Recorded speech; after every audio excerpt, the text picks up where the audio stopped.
I'm Vin. I'm sorry. If you would like to get your song reviewed, dear listener, there's the filthy capitalist option. As Sori says, 125 gets you straight to the head of the line. You don't have to be a part of the alliance. You don't have to be part of the group. Wait a minute. And the biggest thing is you don't have to wait. You hop, skip, and jump right in front of everybody. 125 gets you there. You do that 3 times, and you get mashed down to the $75 rate for perpetuity. Yes! Also, there is a band review option. So if you've got a band and you're trying to get your band some exposure, hit me up at insori@gmail.com, and I'll show you the details about how to pull that off. You can also jump on Patreon, and there is a option on the tiers to be able to get your band reviewed. Yep. Obviously, we can't lie to you, so we can't guarantee a positive review. Get what you get. It's just rubbish. Rubbish. Rubbish. That's British for garbage. My favorite is a community option. $1 at the gate gets you in at Patreon. You get to join an alliance. The alliance joins their points together, and that helps determine what songs that we do. The alliances hang out on Discord. Message me on Patreon to get the link. And they do all kinds of other cool things. They do Minecraft, Dungeons and Dragons. Yeah. It's really a community within the community. Anybody can go in the village, facebook.com/VIN AND SORI. There's 160,000+ people on the channel. What's cool about the Discord is that it offers a real opportunity for community connection, friendship, that type of thing. And it's on Discord, so if you're not a Facebook person, it's for you. You start off at $1. Right. Plus you get exclusives. Sori and I are working on a song. So the first 15 seconds of that was on Patreon. Also, at $15 tier and above, when we actually debut the video, they're going to be there live with us. There you are, dear listener. Buy our merch. What, babe? Oh, well, you spent all that time telling me to be prepared, and look at you. That's because I have to sit there and worry about you being unprepared. You didn't have to. I was completely ready. Buy our merch. Okay, you guys, this is DJ Mike Franco's stream. DJ Mike Franco, bitches. You just spent all that time saying how cool the picture was, and yet you didn't put it on the screen? I didn't spend a lot of time saying how cool the picture was. I did say the picture was pretty cool. It was cool. I think this is probably the coolest pic we've seen. It's badass, yeah, man. It was so funny. Right after I opened your email this morning, Frank, I won't it because my sister would kill me, but she was painting today. Or like doing something with sheetrock, and she didn't like it, so she put on one of those exact masks. It didn't look that cool though. I mean, yeah, go ahead, show the picture. No. I've got enough problems. You don't have any problems. I don't have any problems. Oh, imagine if that was true. You guys, V8 juice, original, not low sodium. No vodka in it either. Oh my God, this is gonna be. No Bloody Mary. This is gonna be quite the stream. Okay, you're coming in hot. No, you're coming cold. So you Rude. I don't even touch those. So try again. Hi, hey, how's it going?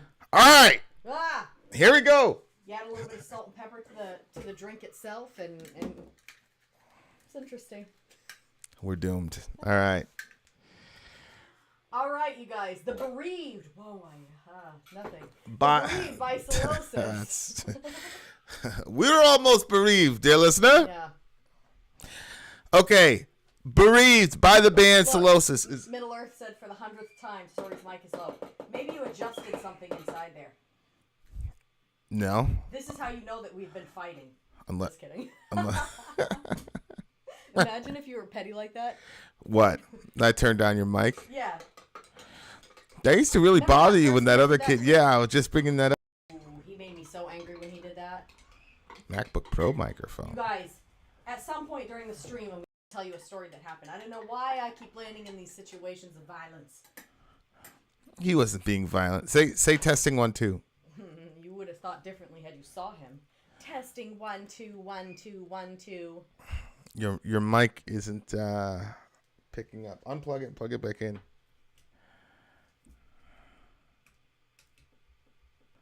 Oh. Let me see here. Hold on. It's not even working at all. It's not even registering at all. Relax you. That's like one of the most annoying things. I cannot stand when somebody tells me to calm down or relax. It literally works the opposite. I feel my blood start boiling. There you go. Aren't you happy that I solved the problem? I am very happy. I just don't want to be told to calm down. Oh boy, here we go. Okay, is that better? Can you guys hear me now? Yeah, they can hear you now. Can you hear me now? I've solved the problem. Yeah, but we twisted something in the back. Is that still? Yeah, I mean you should be okay. Might, Okay. or it might be someone else. It's the mic. Okay, we're good now. All right, The You can Bereaved you by can be heard. The Yeah. Bereaved by Sylosis. Let's check it out, dear listener. What's the timestamp? 17:59.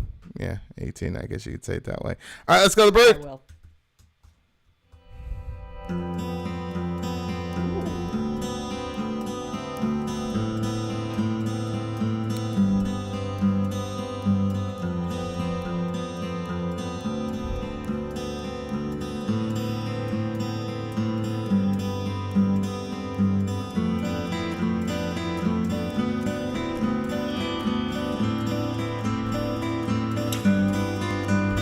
Oh, that's beautiful.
song so heavy. Okay.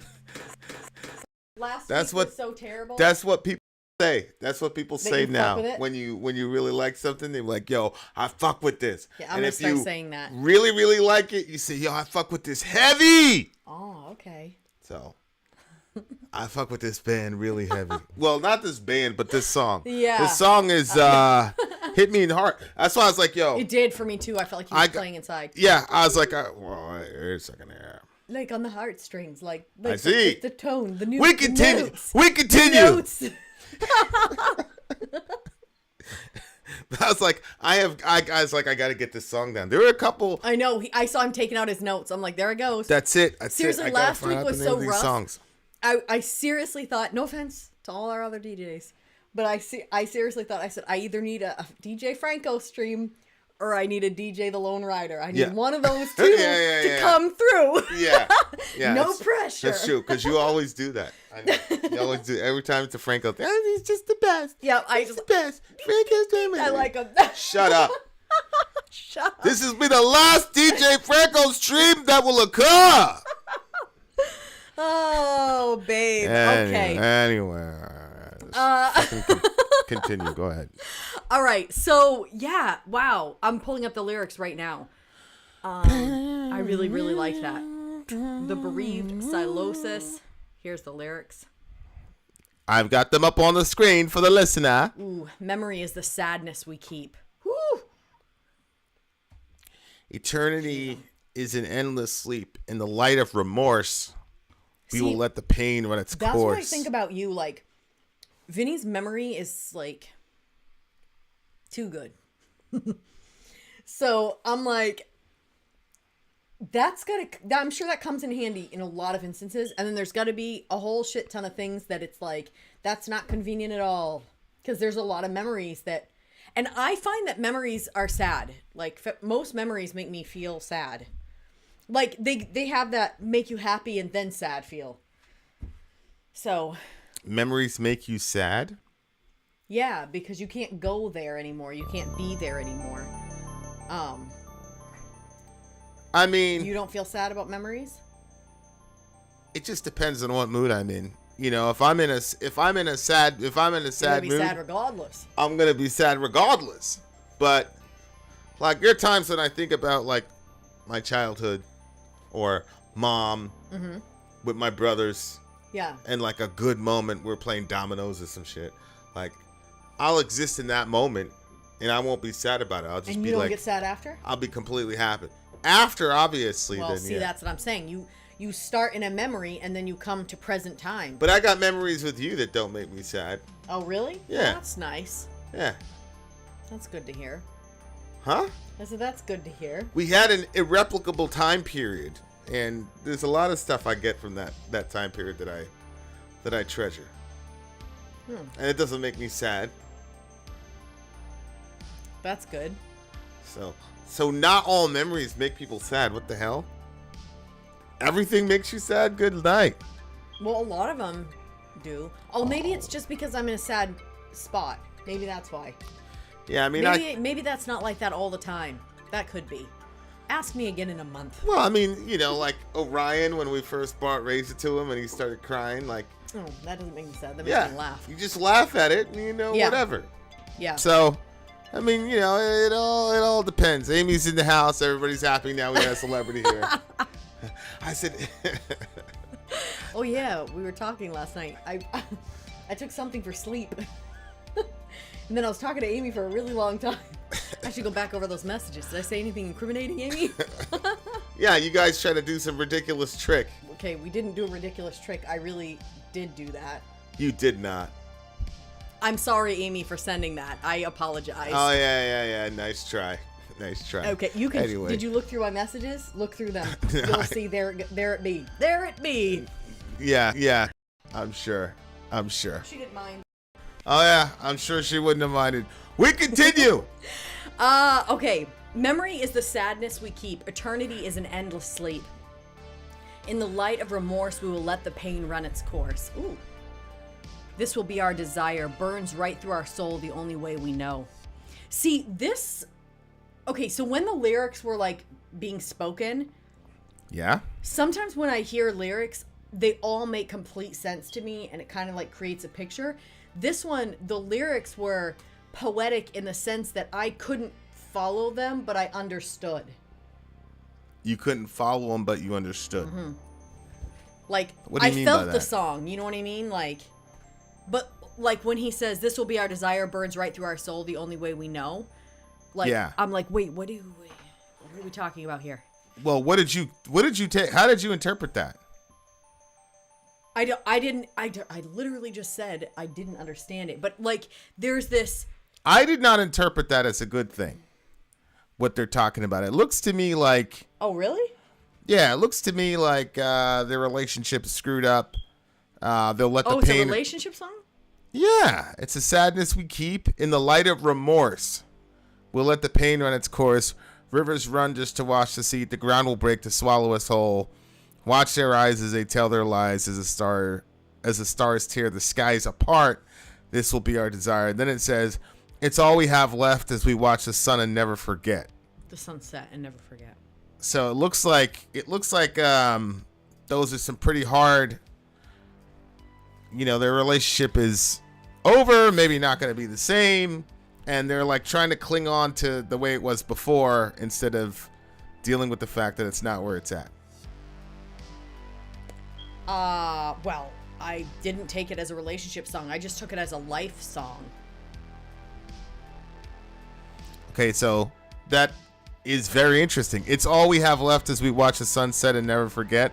What did you take out of that one? Like, at the end of the day, that's all you have. You have what you have.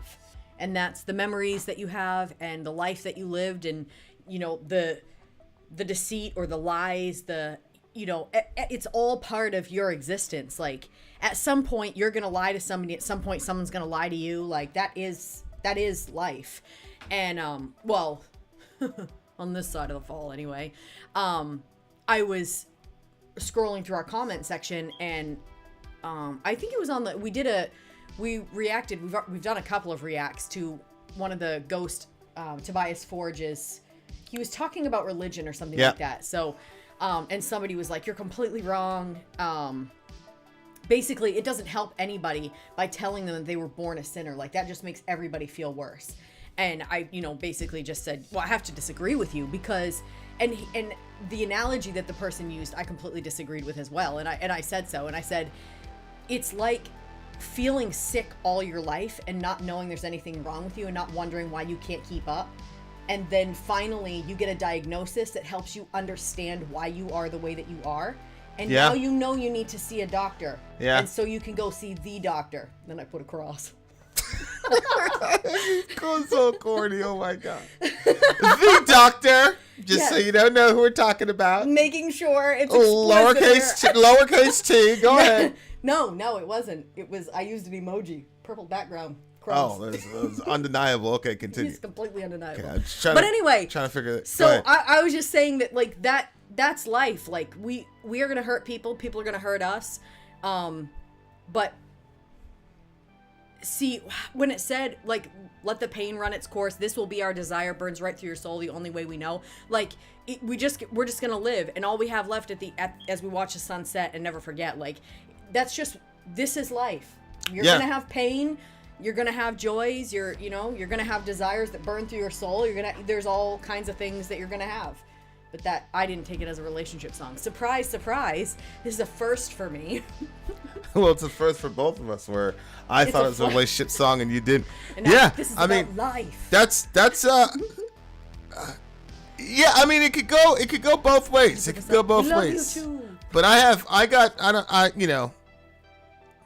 have very, very good memories of you.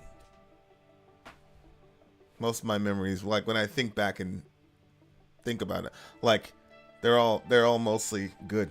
Even, the crazy ones, like the ones in the mall and stuff. Yeah, well, I can see how those would be considered good, honestly. Yeah. If you're not so prideful to be able to get embarrassed by it, then yeah, I could see how that would be. 9.8. Because you got to see a certain side of me that I never showed to anybody.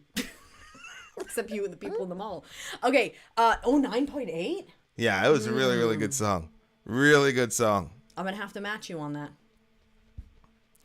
Also a 9.8? Yep.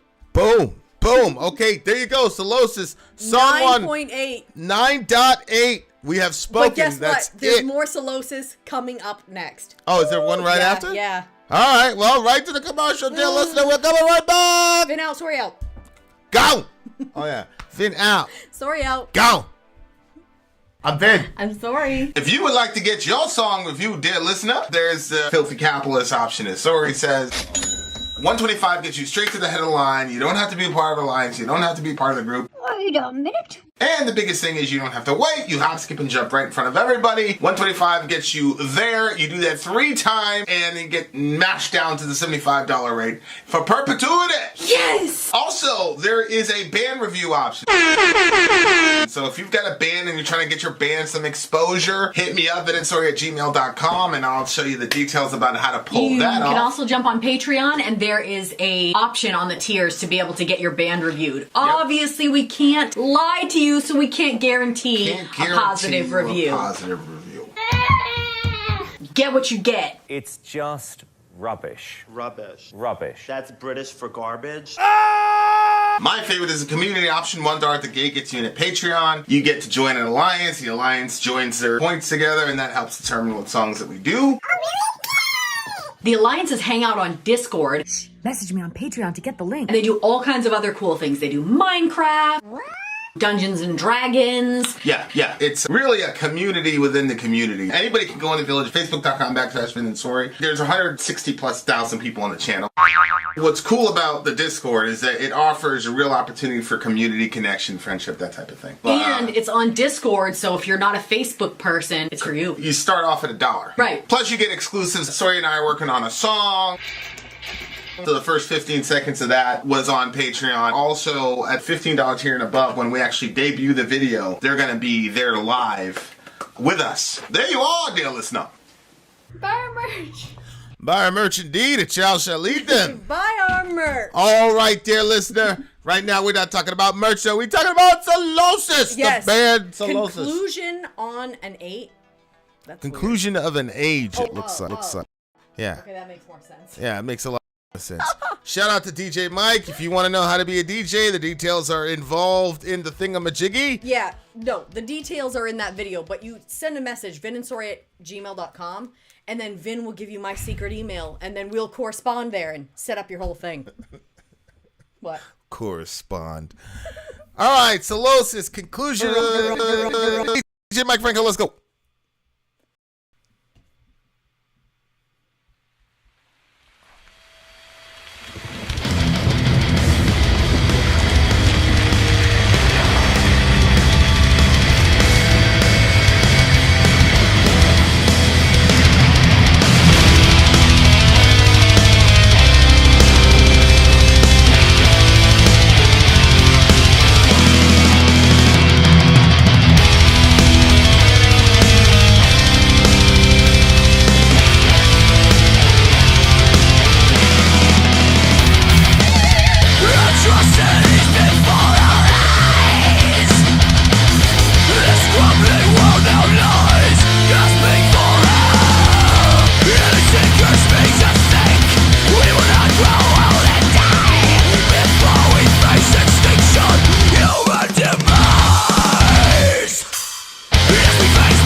And the Machige at the ends.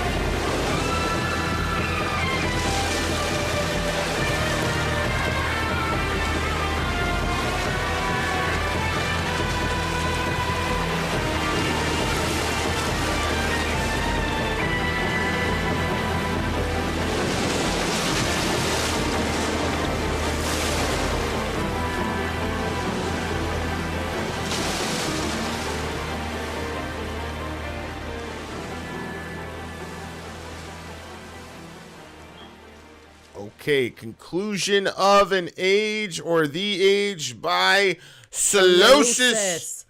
I like the sound of the ocean. Oh, I thought you were saying, okay, I thought you were going somewhere with that. Well, I had it at the end there. Yeah, Sound of the is that the water. last song on the record? Oh, I don't know. No, it's not. No, it's kind of at the halfway point. Okay, Yeah. go ahead. I was going to say, if that was the last song on the record, that's not a good, And there? that's not a good, I mean, in the universe of the album, it would mean that yeah. we'd be dead, right? So, Oh. right? Like, Well, I actually... you hear all this death and destruction, Yeah, okay. and then all you hear is waves crashing. Doesn't that remind you yeah. of the flood? Like, It didn't. oh, okay. It didn't. I like the sound of the ocean, so I was picturing all of my ocean memories. All right. Atrocities before our eyes, this crumbling world now lies gasping for air.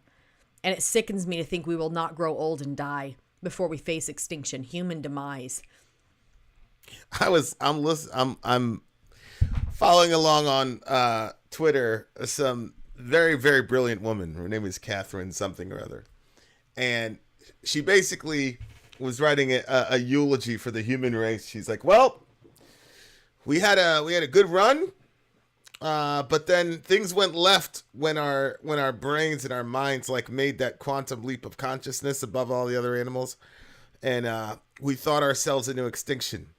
Because she's basically looking at this whole situation with Russia, and we're nuclear power, they're nuclear power. People are talking crazy. You know what I'm saying? Mm-hmm. Like, so it's like, and so she was kind of like writing an RIP. She basically was saying that we were animals who couldn't handle consciousness, basically. Oh, wow. And so because of that, we ended up, Going eradicating extinct? ourselves, basically. Wow. Yeah. And then I don't know if you've ever heard of the Fermi paradox, but it was interesting because Fermi paradox is basically, if there is intelligent life out here, how come we don't see any of these aliens? Where are they at?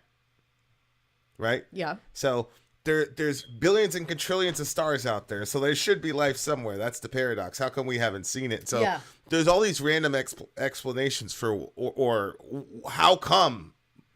And one of them was that basically every intelligent species, once they get to a certain level of intelligence, they discover nuclear capabilities and they eradicate themselves. So like that's why you only see one intelligent life form at That's a time, so terrible. basically, is because Oh, there's okay. And so we'll be one. We'll go explode Right. ourselves as well. right. People were just like, it's over.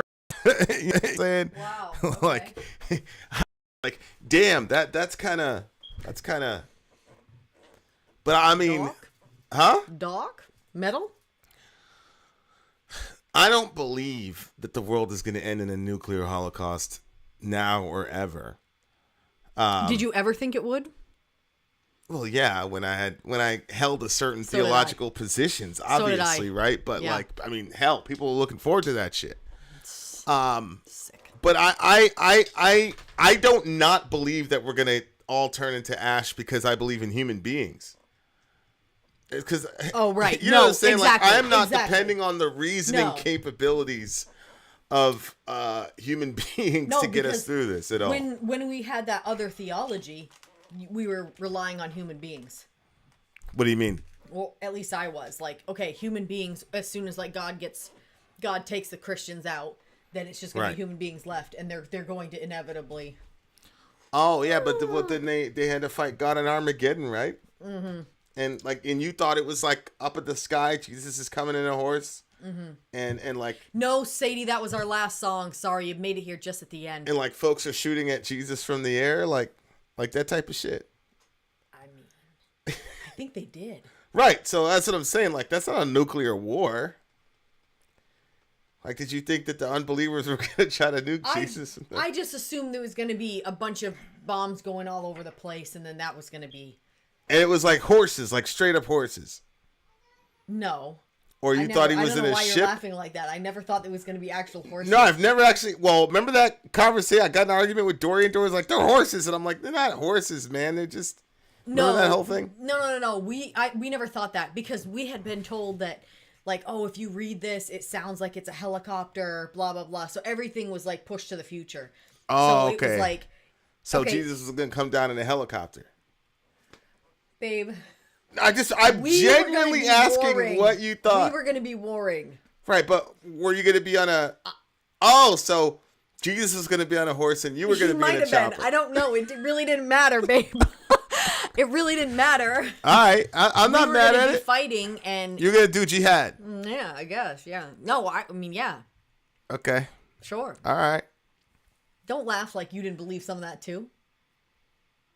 That part was always weird to me. It was always weird to me as well. It was always fuzzy to me. I was like... And I studied... It didn't matter how many times I studied it. I always felt confused. I said, I hope somebody doesn't ask me about this. Yeah, the locusts were I'm Apache... just going to start focusing on the bolts. Do you think the locusts were Apache helicopters? Well, they did say at one point that it was helicopters, but I didn't have a problem believing that the locusts were actually locusts. That were going to fly in and just... consume everything. Yeah, it's Left Behind. There was they a cartoon caught one of them in the jar. Or something like that. Yes, he had a helmet on. And he was saying, Apollyon! Apollyon! All right. So it just looks like this guy's got like an RIP for humanity. Mm-hmm. Like, we're left to face the sorrow eternally, the strength of oceans, the blinding light, the cosmic forces revealing their might. I thought that was a cool line. Which one? The cosmic forces revealing their might, because we're so arrogant. Human beings are so arrogant with our technology and, oh, we figured out how to split the atom and yada, yada, yada.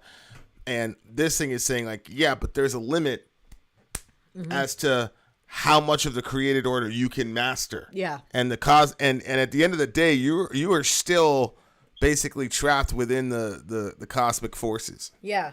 They're God in this universe to a degree. Mm-hmm. Closing of an age, war.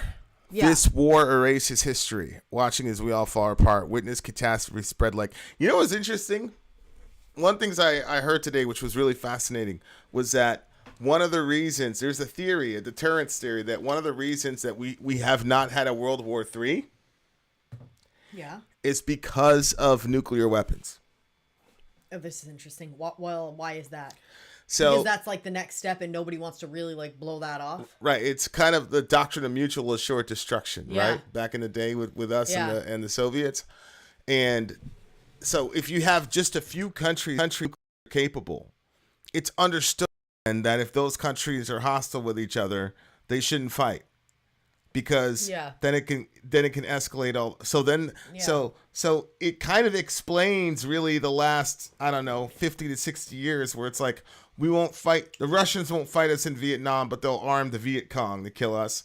Then we won't fight the Russians and the Soviets in Afghanistan, and we'll have the Mujahideen. So there's been like these proxy wars that have happened because we can't fight each other directly. So the nuclear capabilities of these countries actually, in this theory, results in us not having a world war. Yeah, that's interesting. I actually think I kind of agree with that. But it's just really fascinating because it's like, holy shit, you know, when you look at Hiroshima and Nagasaki, it's like, this is terrible. I could see how other countries would be racing to like, we cannot let the Americans own just this one. See, that's the thing. Like, if people talk about nuclear proliferation and all this, like if you were another country, like, and you'd want only one country, in a country that's proven that they'll do that shit. You want only one country to have a nuke? Like, I would be all over the place going to get that shit. But, you know, like, that shit is just unbelievable. Yeah. But yeah, like, that concept is a really, really interesting concept, that the fact that there's no way to one-up a nuclear warhead. There's no way to one-up that. You're going to lose 30, 40,000 civvies at a pop. Like, and you're never going to be the same. And even if you get retaliation, you're going to murder a whole city. it'll be so devastating Yeah. that the idea that could Stop people from engaging in a massive world war is just really, really fascinating. It's really, really, really fascinating. But it makes sense. It makes sense. If you think just on a assumes smaller scale, when we were kids, I remember my sister and I used to get in these big giant fights. And for some reason, about what? It really didn't matter. Because there was other issues. And the fight was about those other issues. But that was never what was discussed. So it was weird because I remember thinking a lot of times if we fought but we didn't fight in front of my parents, physically fighting each other, if we did that not in front of my parents, then we were okay. But if my parents saw us, then you'd both get in trouble. But anyway, I remember a lot of times thinking, if I do this one thing, then she's gonna do this back. And basically it's mutual assured destruction. Yeah. And so I just wouldn't do that thing. You know what I mean? I regret it though. I do. It's so bad. I need to grow up. Yeah, it's just You think? Yeah. But there were so many times where I wouldn't take it to the next level, so she would win every single time. And that level of I think that's probably another maybe that's kind of why.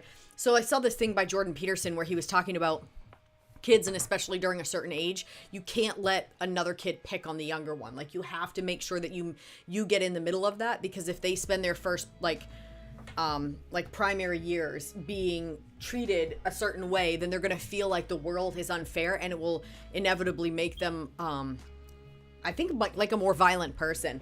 So I'm always trying to watch, that Orion's not picking on Reza. Orion's 3 and Reza's 1. I'm trying to make sure he's not doing that too much frustration to his younger brother. Yeah, that mutual assured destruction concept saved my little brother's life many a time growing up.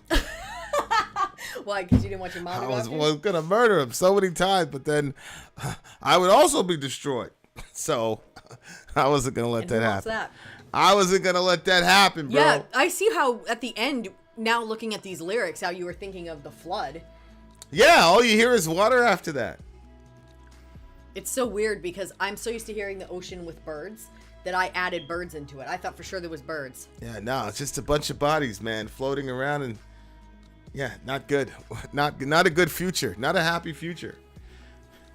And this mostly has to do with your fault. Here we go. All right, I give this one an 8. An 8. I give this song an 8.5. Definitely. The first Sylosis song was very, very emotional. It's just too. Me too. Kind of hit you in the gut. You feel a little bit emotional listening to that song. Oh, I absolutely did. Yeah. I actually thought, I bet if I heard none of your music until it was completed, it'd be emotional. I doubt that. Well, no. How can you doubt that? No, I don't think I doubt that. The topics are very emotional. You'd have to be... No, not just that, but you'd have to be a bum to not be able to make the topics that we're talking about on these songs emotional or non-emotional. All right. 8.5. Dwayne gives it an 8.3. Dwayne believes that the Beatles are the best band in the world. So you got to kind of take his ratings with a grain of salt there, listener. We are coming back on the other side. Vin out. Sorry out. Gone. All right, dear listeners, song number 3 on the Wizzy. If you please. I'm Vin. I'm sorry. If you would like to get your song reviewed, dear listener, there's the Filthy Capitalist option. As Sori says, $125 gets you straight to the head of the line. You don't have to be a part of Alliance. You don't have to be part of the group. Wait a minute. And the biggest thing is you don't have to wait. You hop, skip, and jump right in front of everybody. $125 gets you there. You do that 3 times, and you get mashed down to the $75 rate for perpetuity. Yes! Also, there is a band review option. So if you've got a band and you're trying to get your band some exposure, hit me up at insori@gmail.com, and I'll show you the details about how to pull that off. You can also jump on Patreon, and there is a option on the tiers to be able to get your band reviewed. Obviously, we can't lie to you, so we can't guarantee a positive review. Get what you get. It's just rubbish. Rubbish. Rubbish. That's British for garbage. Ah! My favorite is a community option. $1 at the gate gets you in at Patreon. You get to join an alliance. The alliance joins their points together, and that helps determine what songs that we do. The alliances hang out on Discord. Message me on Patreon to get the link. And they do all kinds of other cool things. They do Minecraft, Dungeons and Dragons. Yeah. It's really a community within the community. Anybody can go in the village, facebook.com/VIN and SORI. There's 160,000+ people on the channel. What's cool about the Discord is that it offers a real opportunity for community connection, friendship, that type of thing. And it's on Discord, so if you're not a Facebook person, it's for you. You start off at $1. Right. Plus you get exclusives. Sori and I are working on a song.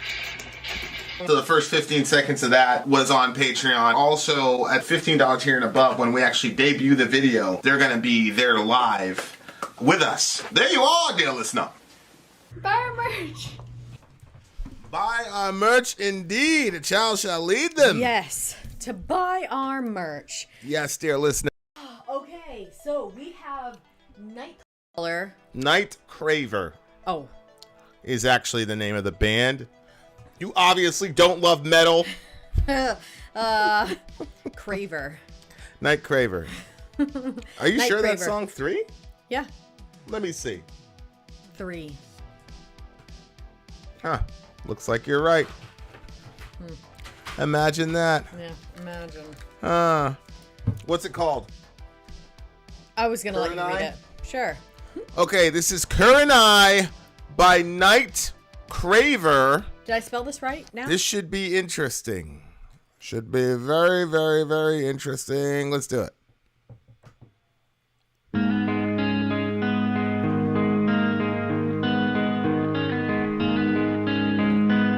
Sounds a little Metallica-ish.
So these kids were covering.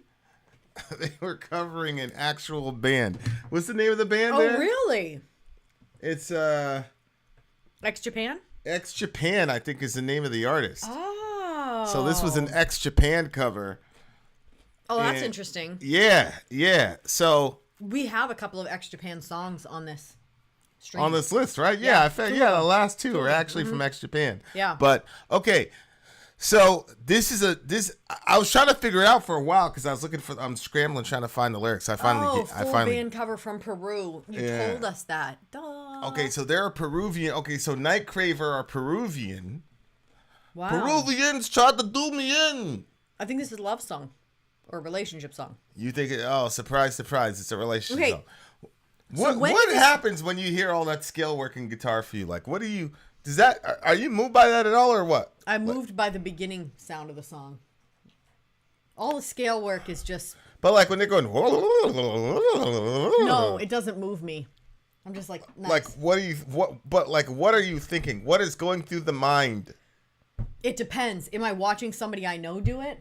Then I'm like, holy shit, look at how fast their hands are moving. Then I think of other things. Excellent. I can't help it. But- That's me. That's who I am. But I'm just saying, Maynard's voice hits you. Oh my God! Like, Yeah, scale work doesn't. when people going, you don't care about that at all. I don't really care about it. There's no appreciation. What's happening? You're just like, I'm gonna go to the next thing. Kind of. I mean, a little bit. I'll be like, whoa, that's pretty crazy. But it's not like, I'm sure if I had to learn to do it, then I would appreciate it more. But because I've never, learned to do it, now it's just like... And the thing is, I've seen so many people do it. Yeah, it doesn't, I don't know, it just doesn't move me. I prefer, like, the beginning of the beginning of the song, how that sounded. Like, it kind of, like, pulls on your heart. He said some stuff. For some reason, I had two separate guys try to play a song that sounded almost exactly like that. For you? Yeah.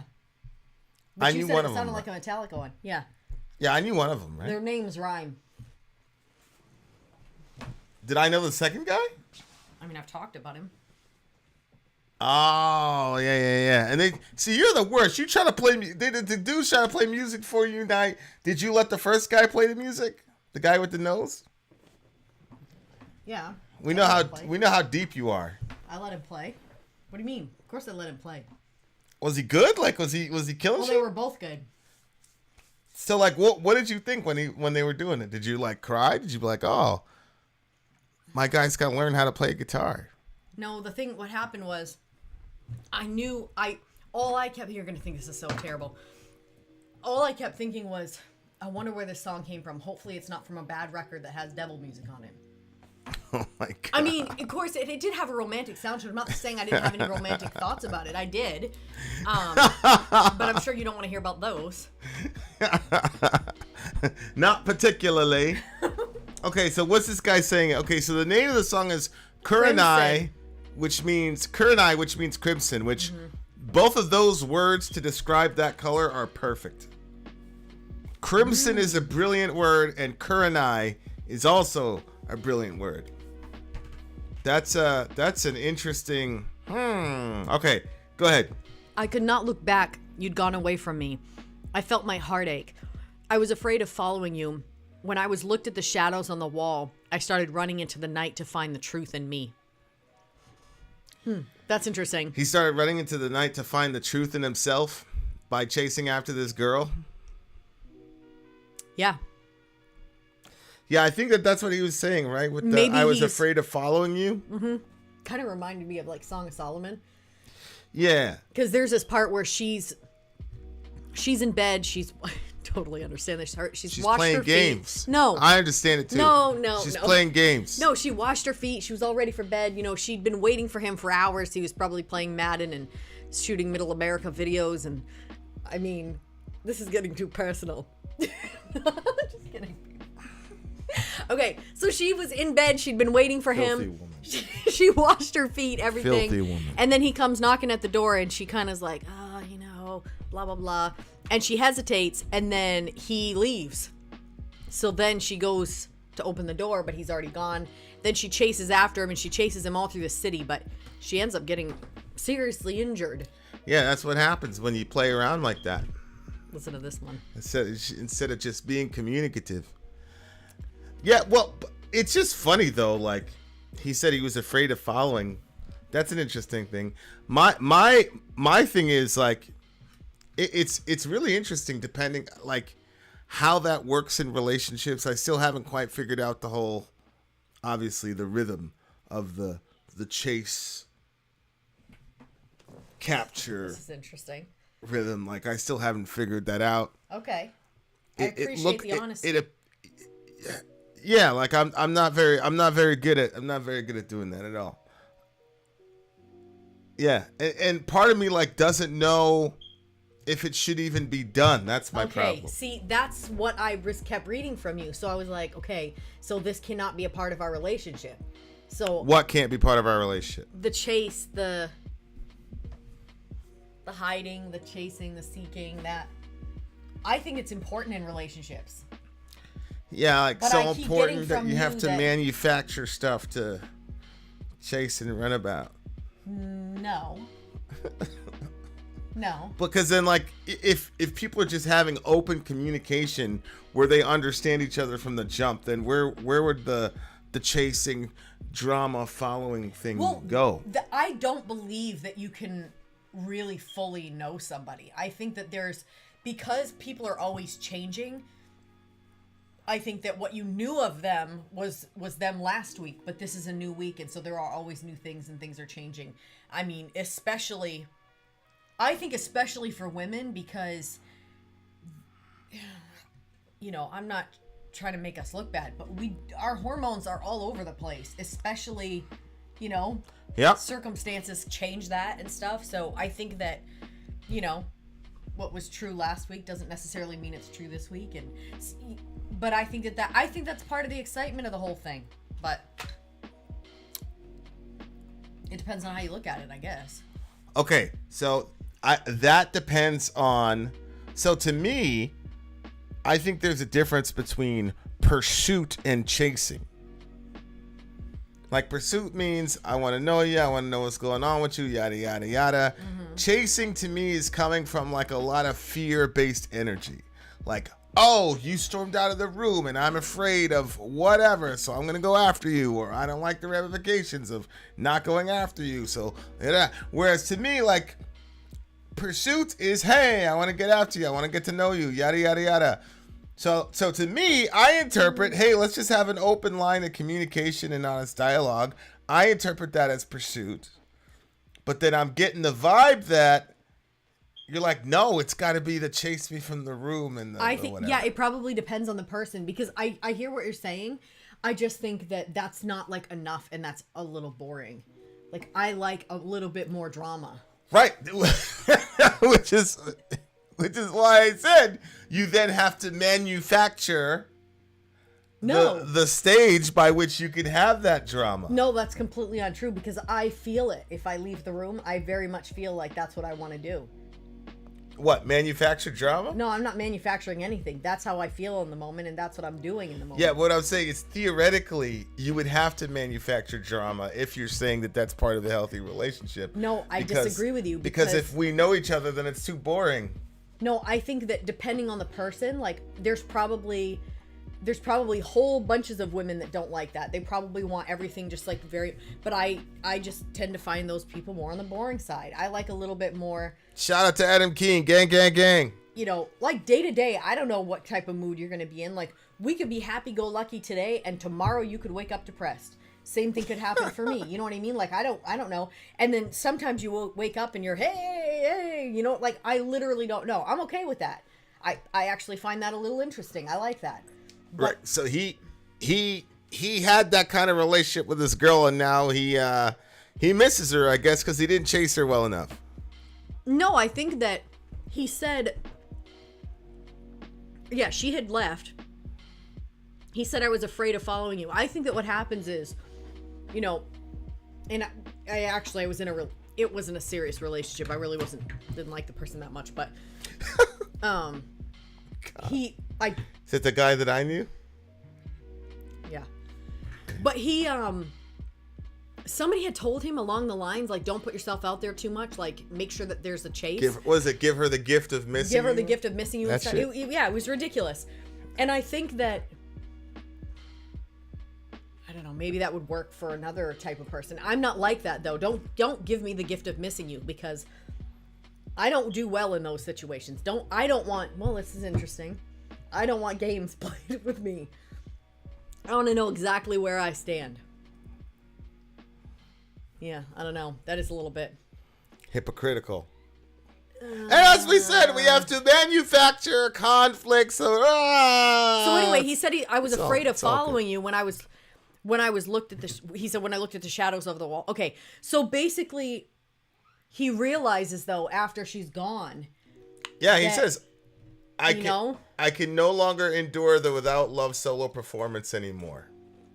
Yeah, probably if you left, I'd be like, I'm really good with just open and honest communication, just saying it straight out, no game playing at all. That's true. That's probably what happened. That would have to be the lamb that gets sacrificed. No, it's just that I would realize that as like fun as I like that like banter chase, I could give that up for you, but I wouldn't give that up for just anybody. I'd give it up for you. How long? I don't know. I was gonna say I don't think that's gonna last for very long. As soon as I started realizing stuff was safe, I might start reintroducing. I don't know. And here we are, dear listener. All right. This blowing storm town is embracing you. Even by the blowing through the wind, you close your eyes. You start to run as if chased by something. Can't you see me? Although I'm right beside you. The breath of memory is fading away just like everyone else. I can no longer endure the Without Love solo performance anymore. All of you in my memory is still shining in my heart. Our heart that misses each other is wet by the overflowing tears. See? You know that, remember that movie? I've seen it kind of like reintroduced in a couple of different movies, but there was one, I want to say it was Jim Carrey that played the character, but I don't know, that doesn't make sense because he's such a joker. It's a very serious part. Anyway, it was about a relationship that ends and then you could go and you could have like all of those. Yeah, Eternal Sunshine of the Spotless Mind. Yeah, was it Jim Carrey? Yeah, that was him. That's really That weird. was like, that was his my favorite performance of his. Was that character. But go ahead. What about it? Well, you know, the way that he's talking, it kind of like reminded me of that. Why? The breath of memory is fading just like everyone else. I can no longer endure the Without Love solo performance anymore. All of you in my memory is still shining in my heart. Our heart that missing each other is wet by overflowing tears. It's that pain you feel like when you love someone and you're separated from that person. But in this song, they still love each other. So I don't understand why don't they just go back with each other? Just go back with each other. You love the person, like just go back, be with them then. Yeah, but sometimes stuff is too toxic. And just because you love each other, it just doesn't make sense to put yourself through that anymore. And that would be worse than just sitting there writing music about him, never being able to be with him again? I don't know. It depends on how toxic is toxic. Yikes. How much can you handle? I don't really know. Would you do the memory erasure thing?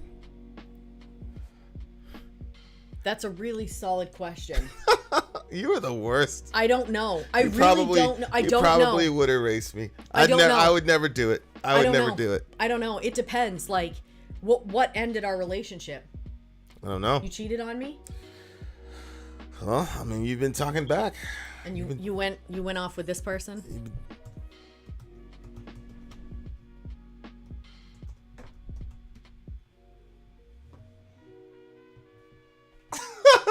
Yeah, you took off with her. You'd forget her, or you'd forget us if I ran off with her. I don't know. I think I'm. One thing I've realized is I'm capable of doing a lot of things. I watch some of these Black Mirror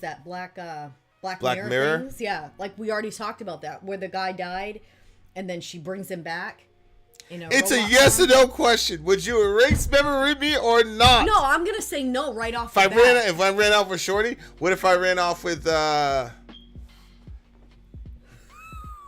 is getting hot. Her friend's sister? No, I wouldn't erase that memory. You wouldn't care. I wouldn't erase that memory. Oh, you would keep it so you could say, aha! Yeah! I have a feeling something tragic would happen in your relationship. Because I can't separate that from my childhood. The similarities. That's fascinating. Holy smokes, you're a really dangerous woman. Okay, rate the song. Vinny sure knows how to pick them. Rate the song. Look at Dwayne. Sori has figured it out. Vin and I are in a bromance. Okay. Jeez. I liked it. I really liked it. I'm gonna go with a 9.2. I'm very. It's gonna get a 9.6. I'm not a fan of power metal. The irony of this thing is that if I would have heard this song by itself from the original band, it would have got a lower score. But because these kids were covering it and they were young and I thought they were flawless, that is part of my rating here. So they're going to get a 9.6 over the original band. But I feel like Dorian or one of the Johan, you know those Japanese shows that they watch all the time? Mm-hmm. Yeah, I feel like that would be... I feel like they would do that. All right, dear listener. Having said that, we got more metal coming for you very, very soon. Vin out. Sori out. Count. Oh my gosh. Yeah. Something would happen for sure. I wish you wouldn't say things like that. Why? Is it scary to you? Why, are you planning on leaving me? I mean, it's kind of disconcerting. I mean, I'm not going to lie to you. I mean, it's... You're planning on leaving me? All right, commercial time, dear listener. We're on our way back. Holy shit. I'm Vin. I'm Sori. If you would like to get your song reviewed, dear listener, there's the filthy capitalist option. As Sori says, $125 gets you straight to the head of the line. You don't have to be a part of Alliance. You don't have to be part of the group. Wait a minute. And the biggest thing is you don't have to wait. You hop, skip, and jump right in front of everybody. $125 gets you there. You do that 3 times, and then get mashed down to the $75 rate for perpetuity. Yes! Also, there is a band review option. So if you've got a band and you're trying to get your band some exposure, hit me up at insori@gmail.com, and I'll show you the details about how to pull that off. You can also jump on Patreon, and there is a option on the tiers to be able to get your band reviewed. Obviously, we can't lie to you, so we can't guarantee a positive review. Get what you get. It's just rubbish. Rubbish. Rubbish. That's British for garbage. My favorite is the community option. $1 at the gate gets you in at Patreon. You get to join an alliance. The alliance joins their points together, and that helps determine what songs that we do. The alliances hang out on Discord. Message me on Patreon to get the link. And they do all kinds of other cool things. They do Minecraft, Dungeons and Dragons. Yeah. It's really a community within the community. Anybody can go in the village, facebook.com/Vin and Sori. There's 160,000+ people on the channel. What's cool about the Discord is that it offers a real opportunity for community connection, friendship, that type of thing. And it's on Discord, so if you're not a Facebook person, it's for you. You start off at $1. Right. Plus you get exclusives. Sori and I are working on a song. So the first 15 seconds of that was on Patreon. Also, at $15 tier and above, when we actually debut the video, they're going to be there live with us. There you are, dear listener. Buy our merch. Buy our merch, indeed. A child shall lead them. Love stories. Okay. All right. Up next on our list, boy, You are is a freaking weirdo. La Danza del Fuego by Mago de Oz. Mago de Oz is folk metal, dear listener. Oh, really? Yeah. Okay. So this should be interesting. Mago de Oz is a folk metal band, and we're going to listen to them right now. What did you say the name of the song was? La Danza del Fuego? La Danza del Fuego. Was that the something of fire? Fuego is fire, right? Babe, I have no idea. La Danza? What do you think that this couldn't be is? dance? The dance of fire, I'll just say. Ooh, Okay. okay. La I'm Danza gonna del send it to Fuego. All right, guys. You guys ready for this? Let's do it. I'll send you the lyrics. And let's go. Sounds tragic. Yeah, it sounds like it. The dance of fire. Ah.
Check it.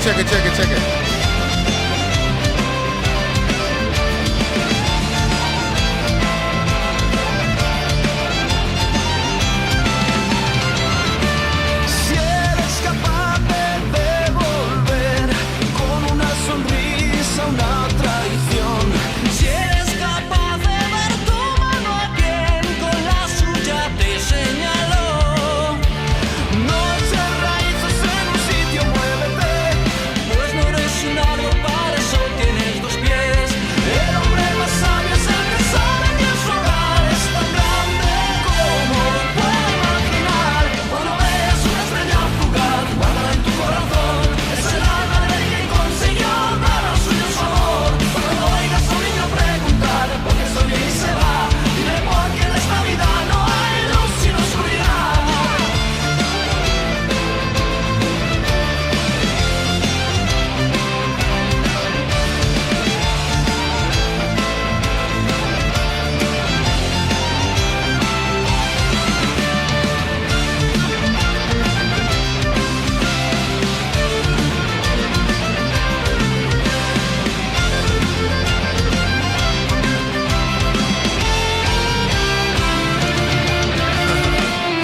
I'm so confused by this band. This guy's got dope going. Can you do that if you're not Irish?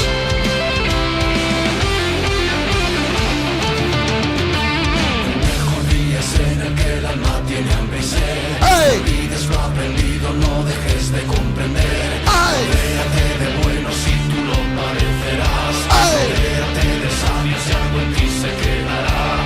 El mejor día es en el que el alma tiene hambre y sed.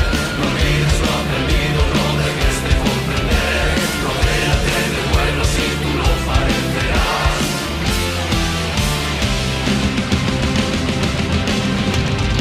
Cuando veas una estrella fugaz, guárdala en tu corazón, es el alma de alguien que consiguió dar al suyo su amor. Cuando oigas a un niño preguntar por qué soy y se va, en la vida no hay luz sin oscuridad.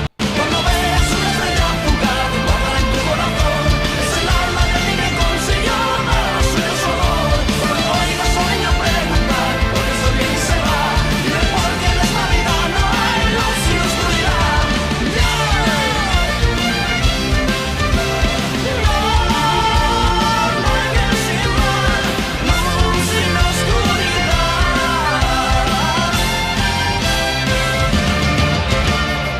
Hey!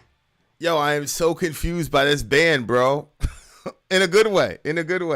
First of all, the section I lived in the Bronx, I'd get off at 170th Street, I'd take the 4 train, 149 Grand Concourse, down to 170th, get off. That was my hood. But my hood was, you had the black folks and the black gangs, which was like a 90-degree angle with my corner. And then directly across from that was the Hispanics, Latin Kings, Nietas, blah, blah, blah, blah, blah, blah, blah. And everybody was drug dealing. But like the way that they would show that they were setting up shop was they would play music. And then when there were detectives around, they would really blast the music. So it was all this like big, intricate whatever. And the Spanish guys, their music was just boom. Like you would feel it in your chest walking down the street. Really? So the vocal style, I remember the vocal style. Oh, okay. Like to this day, I remember the vocal style, and it brings me back to that summer. That was like the hardest neighborhood I was in, though. Oh, really? Like dudes are getting shot, dudes are getting cut up, all types of crazy shit was happening over there. That was the craziest block, but like, and forget about it. In the summer, it was almost nonstop. It was nonstop, just the Latin music. Wow. So I'm hearing that, and then I'm like, in like the Lord of the Rings in the Shire. Did it sound like it was like Shire music? I guess it kind of did, yeah, but I didn't, for some reason, didn't go there, I think because of the vocal style. What do you mean? Didn't it sound like, you know, you're gonna circle and make merry and drink mead and shit and all I didn't that? picture that though. And because of the name of the song too. For some reason, we can't get the lyrics over to my page. Do me a favor and Look, I already sent it through Messenger. Just open up Messenger. Which Messenger? You hit Facebook this, Messenger? Boom. Click on your messages. Oh, Boom. I don't want that. I'm not going in there. Okay, what did you think the song was Are about? you hiding something, Vin?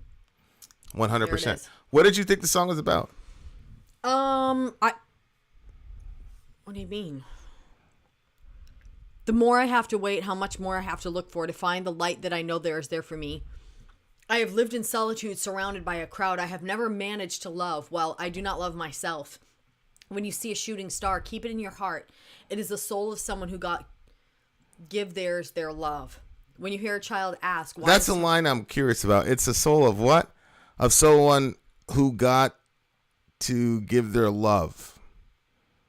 Yeah, I just understood that as when you see a shooting star, it's the soul, like somebody who is able to give their love to somebody else. It's their soul. Oh, okay. I assumed it was a person who was not able to do it. Oh, so then it was like a shooting star or whatever. But go ahead. That's what it sounds like in the lyrics. I thought this was interesting when he talked about like he didn't find love and he lived in solitude surrounded by a crowd. You know that feeling. I think a lot of us know that feeling. What? Then he's a dumb feeling to have. Anyway. Continue. I have lived in solitude surrounded by a crowd. I have never managed to love. And then he said, well, I do not love myself. Later, Davey. And I thought that was a really interesting line. Why? Because you have to have a healthy love for yourself. You can't love yourself so much that there's no space for anybody else. Like it's all about you and you're like that selfish of a person where you can't even love outside of yourself because you're just so about your own self. I think that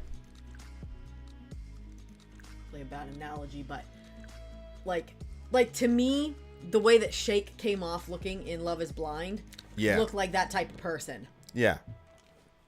You know, I understand the stuff that you said and where you're coming from, but like that sort of a person. But at the same time, like if you hate yourself and you don't spend time like creating a version of yourself that even you can enjoy and dealing with the things about yourself that you don't like, but yet you want to find love and you want to have a good and healthy relationship, like. Well, a lot of times people are so unhappy with themselves and the other person in the relationship functions just as a validation mechanism. So it's like, oh, this person loves me. You don't love yourself. You don't love yourself unconditionally. You don't accept yourself. But if the other person loves you, then you get the validation out there. So then if that person stops loving you or doesn't give you the validation, then it's yeah. You know what I'm saying? Yeah. And those reactions happen because people they're not secure in their own love of themselves. Yeah, I think the other you know what I'm saying? thing too is it's exhausting for someone to have to be that person for you. To have to feed your ego and make you feel good enough. Uh-oh, there's Sadie. Shake was the worst. I'm not saying Shake wasn't bad. I'm just questioning the nature of the love that's in the show is all I'm saying. I mean, Shake's a terrible guy. I wouldn't want him for my daughters, but they didn't love him then. That was my only point. You know what I'm saying? But anyway,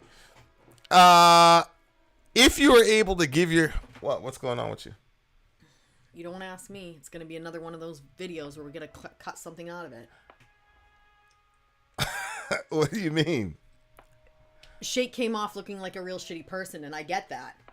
But at the same time, he said from the beginning he wanted to be physically attracted to the person. He wasn't lying. He wasn't hiding. He said she was a great person. He just wasn't attracted to her. And I think the way that he did it was completely wrong. Talking about her to all those people, everything, I think all that stuff was bad. But I don't fault him for not being attracted to somebody. I think the way that he handled it, I don't like. Right. But yeah, I don't think that's controversial. Everybody has lines where they say, I'm not attracted to this type of person. I mean, obviously, to me, his standards were a little bit high because it is a interesting question, which we've been watching in other videos too. The question of, is who you are attracted to a moral issue? is who you're attracted to or not attracted to commentary on your moral standing? Because I think that's part of it. Like you're looking at it like, you know, attractions are all innocent. That, you know, hey, he can't help who he's attracted to and why, so it's because he can't help it. He's not responsible for it. So how can you fault him for not being attracted to this girl? But the question is only being attracted to a certain type of body type a moral question? Because that's really the root of the issue. Is they're penalizing him for that. See what I'm saying? Can you say the question again? Because I'm obviously are pondering your things. attractions, you know, like, are your attractions innocent? Like what you're attracted to or what you're not attracted to? Seeing as how you can't control that, should you be absolved of all your moral... Well, I don't believe you can't control that. You don't believe people can control who they're attracted to? I don't know. I think that... Really? You think that people can choose whether or not to be attracted to you, for example? Yeah, well, kind of what I'm saying is that I think that you can have certain things that you're like, I mean, let's just talk honestly here, babe. You know, there's a certain type of girl that for all of your life, you found yourself attracted to, this style of woman. Mm-hmm. And I have a certain style of man that I'm attracted to. Neither of us fit those brackets. Correct. But yet here we are. You know what I mean? Right. And I find myself attracted to you, and you find yourself attracted to me. So, but that was outside our parameters. But there were other things about us as people that we found attractive about each other, and then the other stuff kind of fell in line. Although, I mean, we still are within some attractive brackets, I would say. You know what I'm saying? You are ridiculous. You understand what I'm saying? But even though we're not like that was not your ideal and that was not my ideal, it doesn't, like, you feel like my ideal now, and I guess hopefully I feel like more your ideal now. So You've always been my ideal. But you see what I'm saying? No, you don't see what I'm saying. But yeah, I hear what you're saying. I hear what you're saying. Like, I think that it depends. Like, if your everything is based off of, I mean, let's face it, it doesn't matter what the person looks like. They're not going to look like that forever. I mean, I literally just saw my grandmother pass away. Like, she doesn't look like those pictures in her obituary. Right. Well, yeah, I mean, she like, I don't know what the situation was from him, but that's one of those situations where I remember thinking to myself, like, especially in my previous relationship, like, I don't want to do something or lose something I don't want to look back and be like, yo, I lost this incredible potential for a relationship because there's a couple problems. You see what I'm saying? It's like the first couple years in my first marriage, like, that was like a big thing. It was like the fear of that I was going to, regret, throwing away a very powerful relationship just because there were some problems or hurdles to overcome. You know what I'm saying? I mean, although, it was kind of like a person could argue from the beginning problematic. But I was thinking, that's really interesting that you had that thought about but it. yeah, Well, like, that's good. especially I mean, at the first, like, 5 years, I was like, yo, like, you're gonna, because we're still young, it's only been 5 years. We got married at 19, you know what I'm saying? So it's like, oh, you're gonna throw this away and give this up and never be able to have a deep, meaningful relationship again because you had some problems in 5 years. So that fear was, kept me married for at least 5 years. That was a 5 big, extra big, years, yeah. yeah, that was a big, I was terrified of that. Wow. I was terrified of that. I mean, now looking back, I'm like, it literally just kept going downhill. You know what I'm saying? Like, so, but, with you, it's a little bit different. Like, with you, I'm more afraid of not having a complete,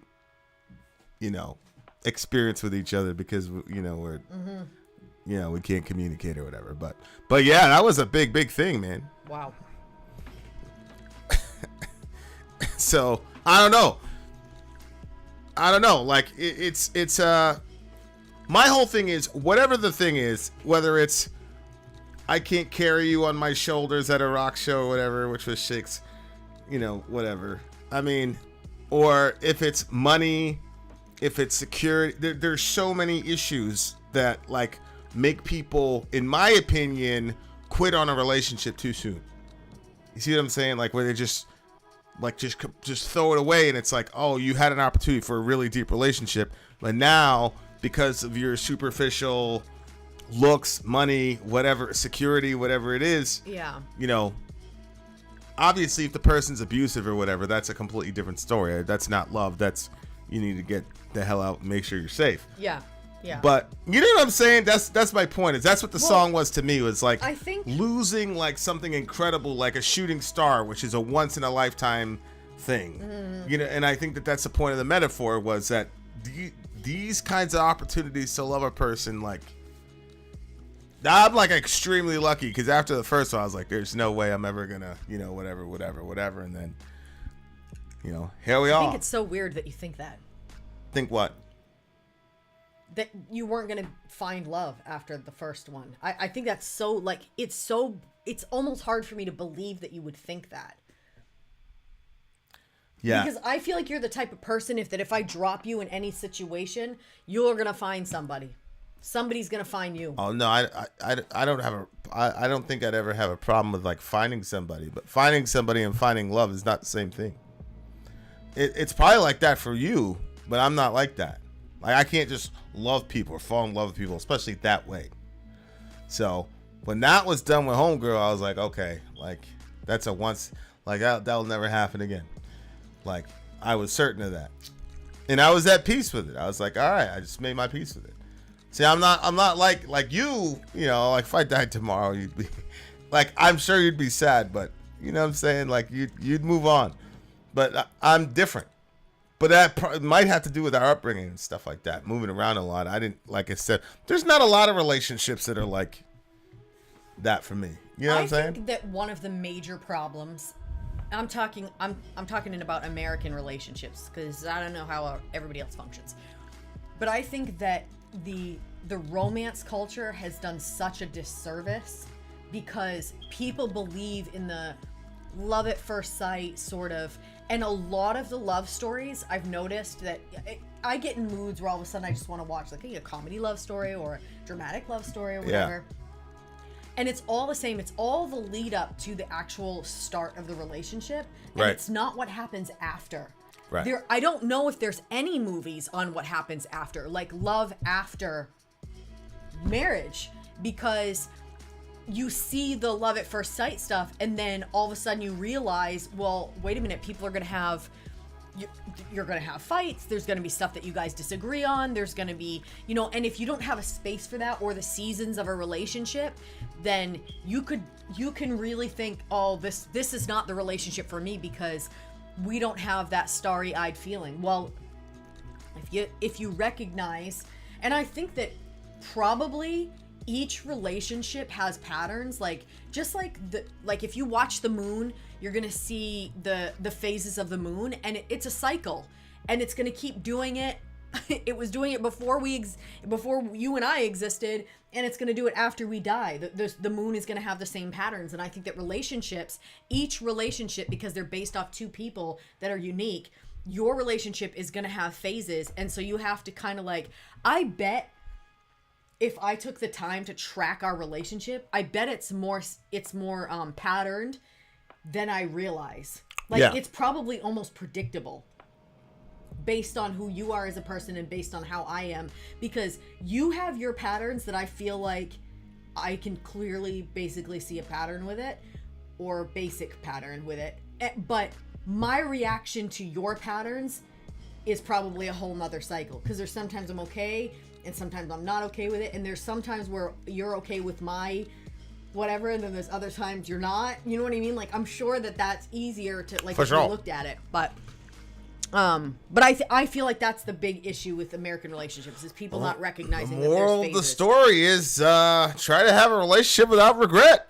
Yeah, and be able to give your soul to somebody. I mean, I don't shooting star. I don't regret, like, staying as long as I did with Homegirl. As far as I go, obviously the kid's a different story, but I don't regret any of that. I'm glad that like I squeezed all the orange out of that, all the juice out of that orange. I left it all in the field. You know what I'm saying?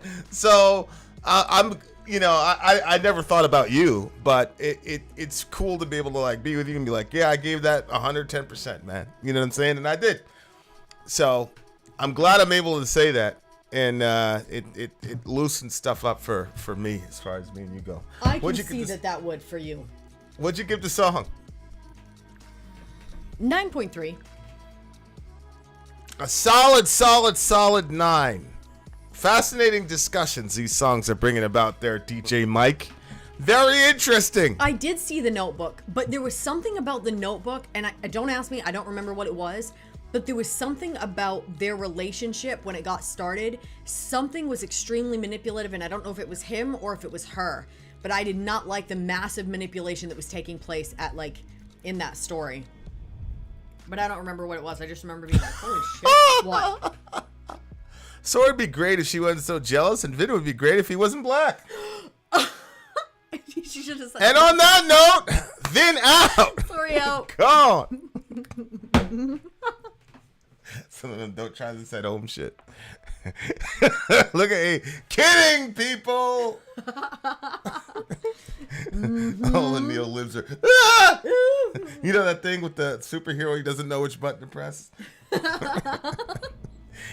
I knew it, you racist bitch! I knew it! You were racist the entire time. Ryan's laughing. Yeah, Ryan's always the next room laughing. Hi, people. I'm Vin. I'm Sori. If you would like to get your song reviewed, dear listener, there's the Filthy Capitalist option. As Sori says, 125 gets you straight to the head of the line. You don't have to be a part of the alliance. You don't have to be part of the group. Wait a minute. And the biggest thing is you don't have to wait. You hop, skip, and jump right in front of everybody. 125 gets you there. You do that 3 times, and then get mashed down to the $75 rate for perpetuity. Yes! Also, there is a band review option. So if you've got a band and you're trying to get your band some exposure, hit me up at insori@gmail.com, and I'll show you the details about how to pull that off. You can also jump on Patreon, and there is a option on the tiers to be able to get your band reviewed. Yep. Obviously, we can't lie to you, so we can't guarantee a positive review.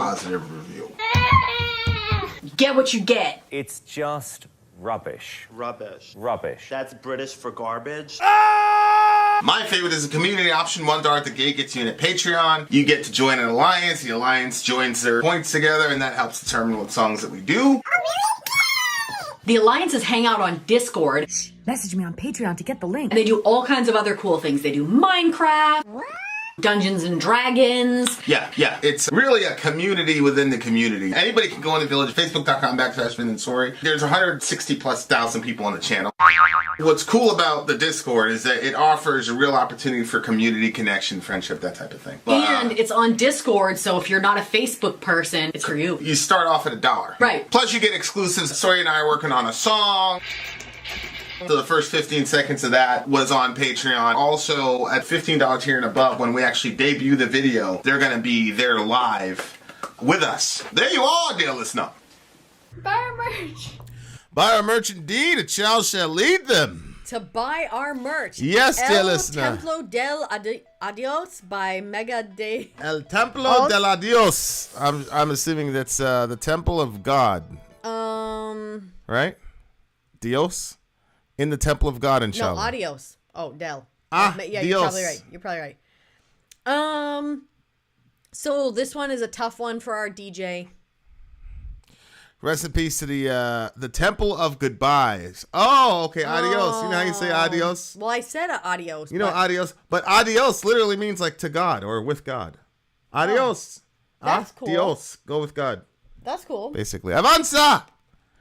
The Temple of the Goodbye is what it translates to, you beautiful people. Oh, I thought you were going to say you idiot. And now we're going to play Mago de Oz. Let's do it. Gang, gang, gang.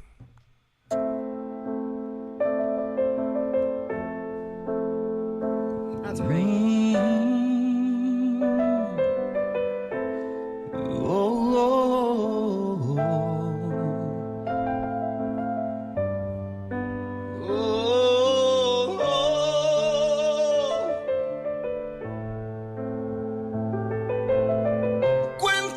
estando cerca al final de su viaje vio llegar a una silueta que con el sol su armadura hacía brillar. Cuentan que su rostro nunca vio, pero su voz anunció: soy el caballero de la blanca luna y a vos he venido a buscar. Todo lo que empieza tiene un fin, es la razón de la vida. Todo lo que has aprendido de amistad, de amor en tu alma quedará. Y ya todo está hecho y ahora te aguarda mi reino. Duerme, duerme, monta Rocinante y emprende el camino hacia la luz. Y es tiempo de regresar.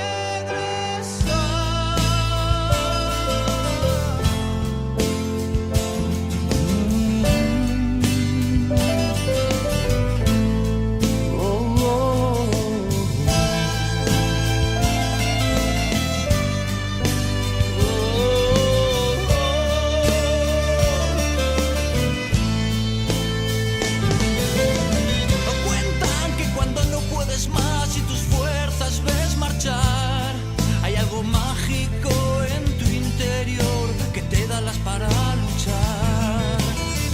Cuentan que su rostro nunca vio, pero su voz anunció: soy el caballero de la blanca luna y ya es tiempo de descansar. Ya todo está hecho y ahora te guarda mi reino. Duerme, duerme, monta Rocinante y emprende el camino hacia la luz, hacia el templo de la Adiós. Damn.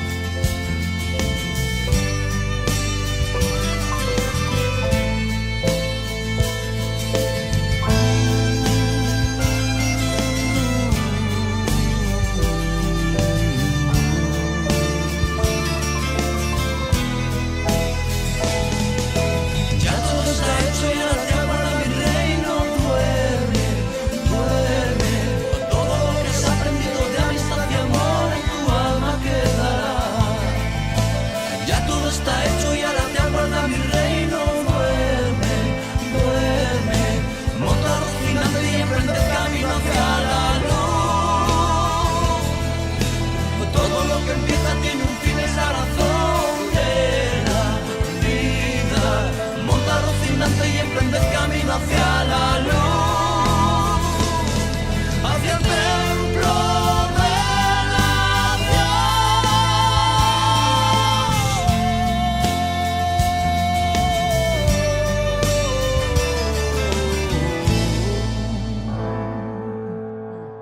Wow. That's really beautiful.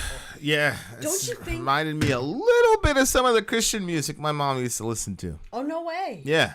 Yeah, it would sound a little bit like this. Wow. This is some deep, soulful.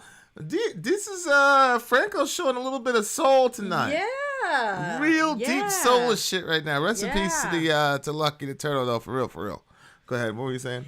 Yeah, it was okay. So back in the day, they used to have, you know, like criers or weepers at like a funeral or whatever.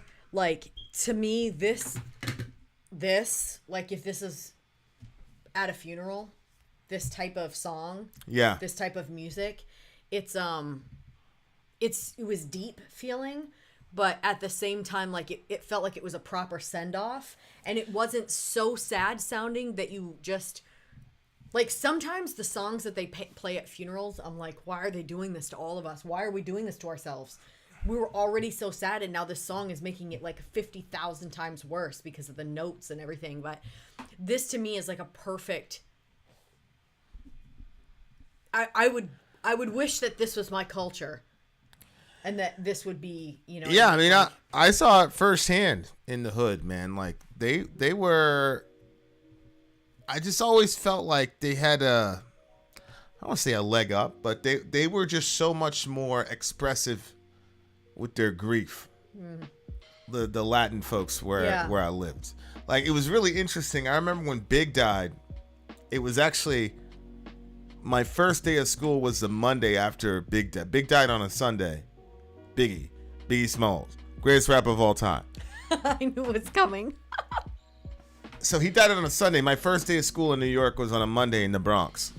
And like, I expected people, they'd be crying and all this. Like, people were talking about it, like, yo, Big died, I can't believe it, blah.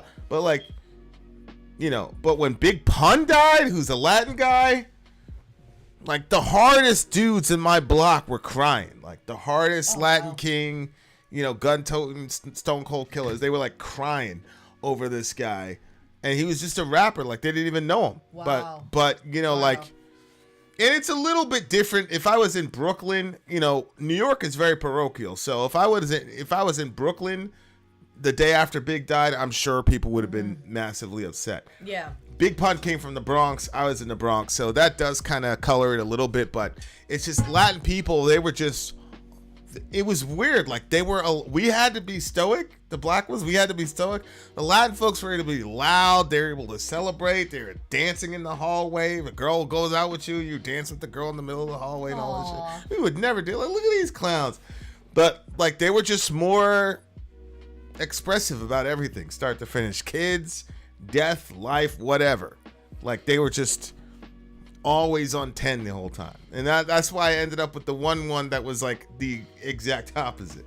Like she's literally the yeah, but that was their culture, man. They were just very like they felt it. You know what I'm saying? They felt it. Wow. Those Latinas, they just wired like that.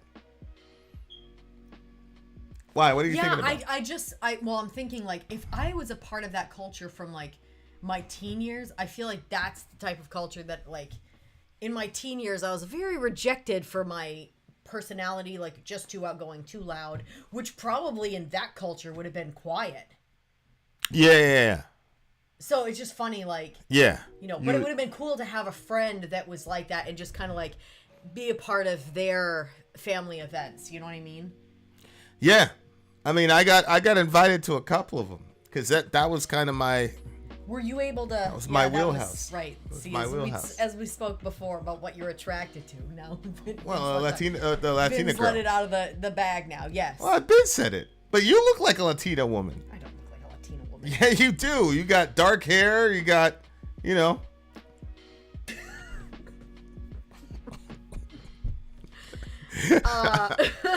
You just do. But anyway, so when you were there, like, because you can be loud and all of that, did you fit right in? Yeah, I mean, you know me. Yeah. Yeah, I fit in. But what with if them. you were having a day where you were kind of low? Did you just turn it on anyway, or what did you do? Well, yeah, I mean, you did. You just. There are other situations that play over there. You don't get to walk around and be depressed in those situations. Oh. You know, you people like you are dangerous. You know what I'm saying? It's dangerous. What does that mean? You're being around a very attractive woman in a neighborhood that's not yours. Like that's. Oh. You got to be very, very particular about. You know what I'm saying? You probably would have got me killed over there for sure. You're yeah. No. Yeah, you're 100% kill worthy for sure. Kill worthy. Yeah, for sure. No. They'd say he never saw his face, but his voice announced, "I'm the White Moon's Knight, and I've come looking for you." What is that, like the Grim Reaper, but in a different sense? Yeah. Everything that begins ends, and that's life's reason. Everything you've learned of friendship and love in your soul will stay. Mine has, in your soul, it will remain. I like remain better than stay. Yeah, so that's kind of like that line right there was like in the world of this song, the meaning of life is to have friendships and love and learn those lessons. So it's an angel who's saying that to him. Okay. I like. Oh, see, Franco says it's an angel too as well. I like that. There was one line where it sounded like complete. Maybe it was this one. Everything that starts has an end, and it's the reason of life. Which you read that. It might have been that. Yeah. I like when something like that definitive sort of line. Like, so I guess like Well, I guess we do kind of still have that. I was going to say with Christianity, you don't necessarily have that because there was the fall, and before the fall, we weren't supposed to die, but now here we are on a cycle of death and blah, blah, blah, and sin and all that. But at the same time, you know, you kind of like back away from that, and you see that there is a plan within the plan. And so because God is so layered, you still have that. Like, even though this was not seemingly the original plan, this was still the original plan. Yeah. Yeah. I'm just working through something in my mind. I see. Well, I mean, the idea that you're here to learn a lesson and that you're, you know. Sorry, go ahead. Well, go ahead. What was it? Sori isn't the typical freckled green guy. Guess what? I do have freckles if you get close. Maybe he meant that.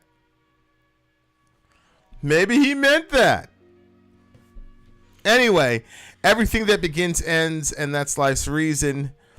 Ride.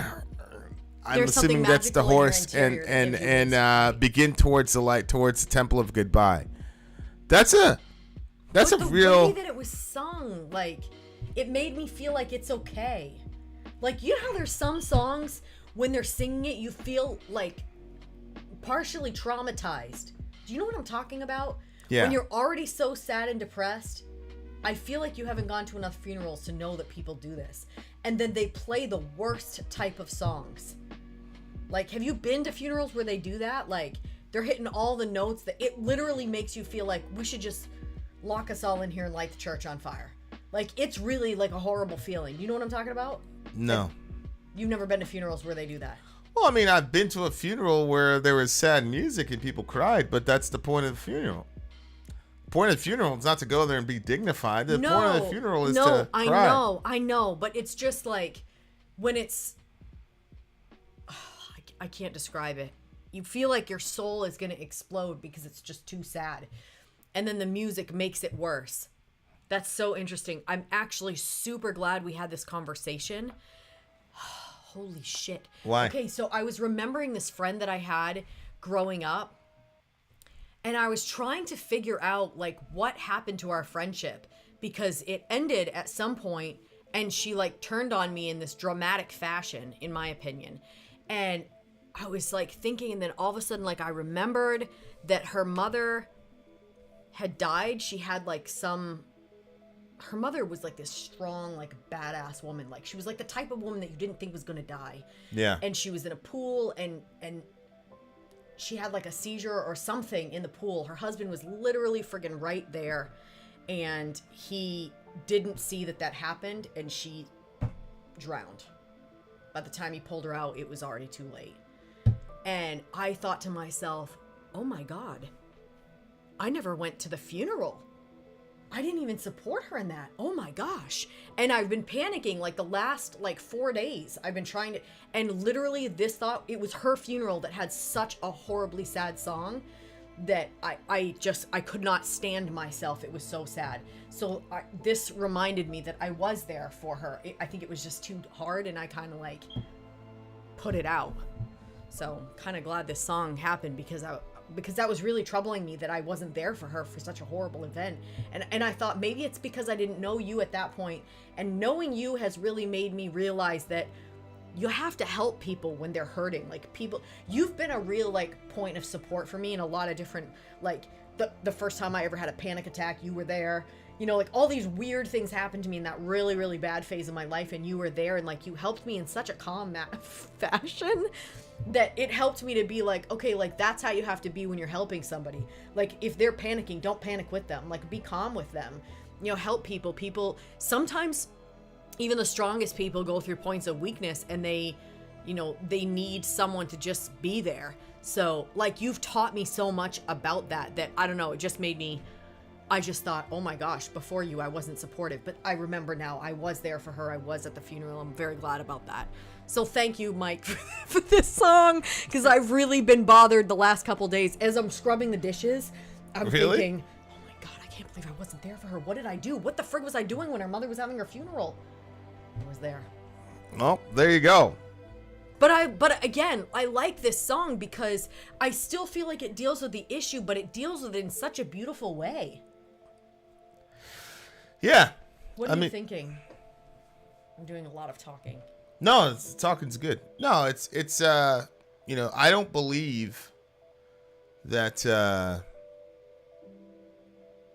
everything that begins has an end, yada yada yada. You know what I'm saying? Like, I'm not a dualist. I think that there's.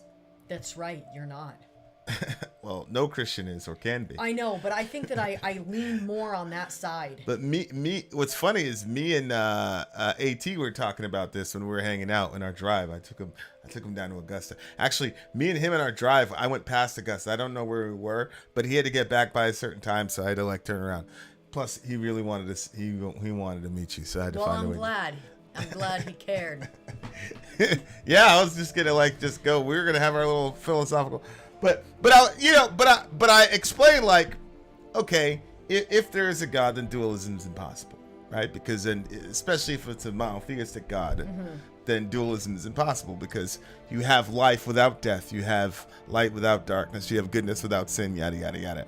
But in this little sliver of time, when we have to interface with sin or negativity, yeah, you know, death is not a part of life. Death is a negation of life. Black is not a color. It's light. Darkness isn't a reality in itself. It's simply the absence of light.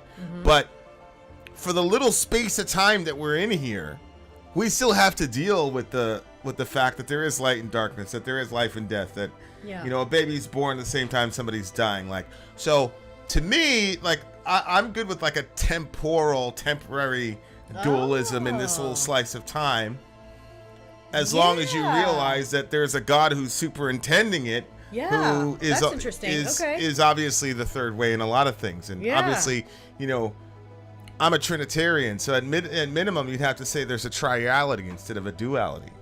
Why? That's the other thing about dualism. Why is there only two? There could be three. There could be four. You know what I'm saying? So there's like, you know, it's you've got water, ice, and steam. Yeah. You also have plasma. Plasma is enough. Anyway, I don't want to get too far into it, but yeah, it's in this slice of life, though. In this slice of life, yeah, you do have those dualities, and I think that's because we're very simple beings, and God is trying to teach us a lesson. And so if he simplifies life in the universe to dualities, then we're much more able to recognize them and see them, so that we can deal with them. Once you start triplicating and quadruplicating things, then it gets complicated. People don't know what to do. Like, we don't even we can't even get don't kill each other right. So God has to just put us in a dualistic sort of time frame because we're simple beings. We can't even figure out don't kill each other. You know what I'm saying? Like, this shit is just incredible to me. But anyway, go ahead. What did you get? Yeah, I think of that sometimes when I think about, okay, like, if this world is really not like, oh, look.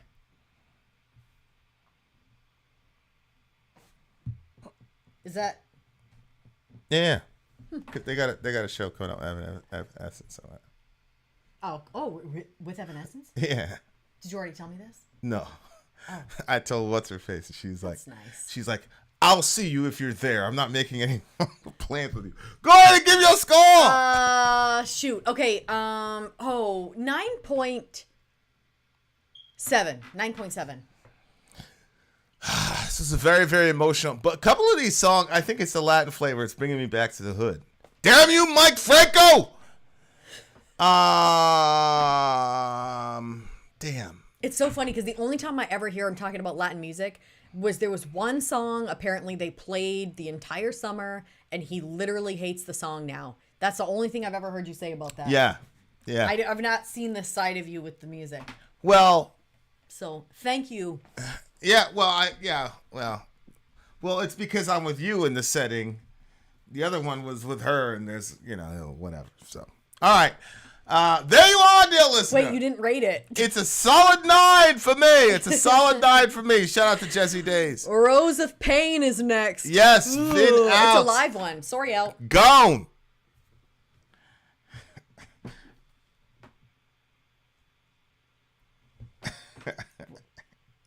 All right. So we will be there at the card show. with Evanescence. When is it? What exactly? I'm looking at my own personal timeline. Don't worry about it. All right, guys, we are coming right back with another banger for you beautiful people. I'm Vin. I'm sorry. If you would like to get your song reviewed, dear listener, there's the Filthy Capitalist option. As Sori says, 125 gets you straight to the head of the line. You don't have to be a part of the alliance. You don't have to be part of the group. Wait a minute. And the biggest thing is you don't have to wait. You hop, skip, and jump right in front of everybody. 125 gets you there. You do that 3 times, and then get mashed down to the $75 rate for perpetuity. Yes! Also, there is a band review option. So if you've got a band and you're trying to get your band some exposure, hit me up at insori@gmail.com, and I'll show you the details about how to pull that You off. can also jump on Patreon, and there is a option on the tiers to be able to get your band reviewed. Obviously, we can't lie to you, so we can't guarantee, a positive review. Get what you get. It's just rubbish. Rubbish. Rubbish. That's British for garbage. My favorite is the community option. $1 at the gate gets you in at Patreon. You get to join an alliance. The alliance joins their points together, and that helps determine what songs that we do. The alliances hang out on Discord, Message me on Patreon to get the link. and they do all kinds of other cool things. They do Minecraft, Dungeons and Dragons. Yeah. It's really a community within the community. Anybody can go in the village, facebook.com/VIN AND SORI. There's 160,000+ people on the channel. What's cool about the Discord is that it offers a real opportunity for community connection, friendship, that type of thing. And it's on Discord, so if you're not a Facebook person, it's for you. You start off at $1. Right. Plus you get exclusives. Sori and I are working on a song. So the first 15 seconds of that was on Patreon. Also, at $15 tier and above, when we actually debut the video, they're going to be there live with us. There you are, dear listener. Buy our merch. Buy merch indeed, a child shall lead them. Yes, to buy our merch. We are doing a freaking DJ stream for DJ Mike. What? Gang. Go ahead, talk to the people. Man, I missed the last timestamp on the last song. Well, that's your problem.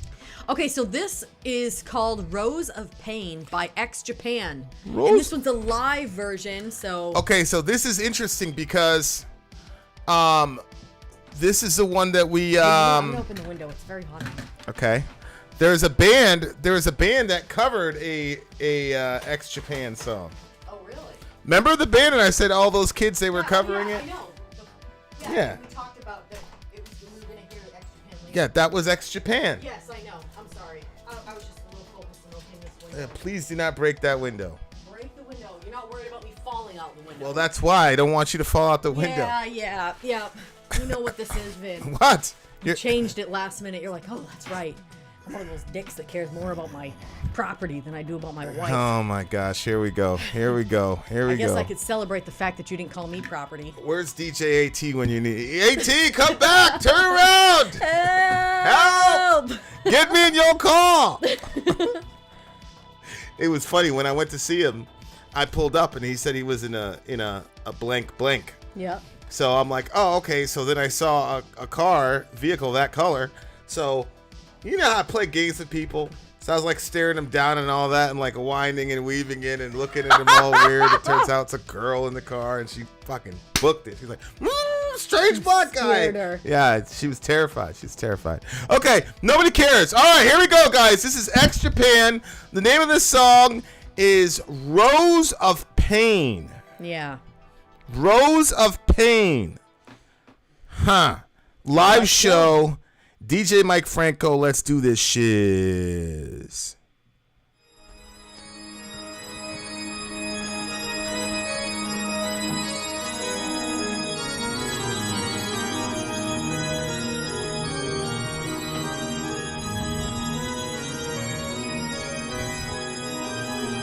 Sounds like Castlevania, a video game I used to play. Oh, you know about Castlevania? No, I'm just thinking of Transylvania. Castlevania. I know, but I figure it's the same idea.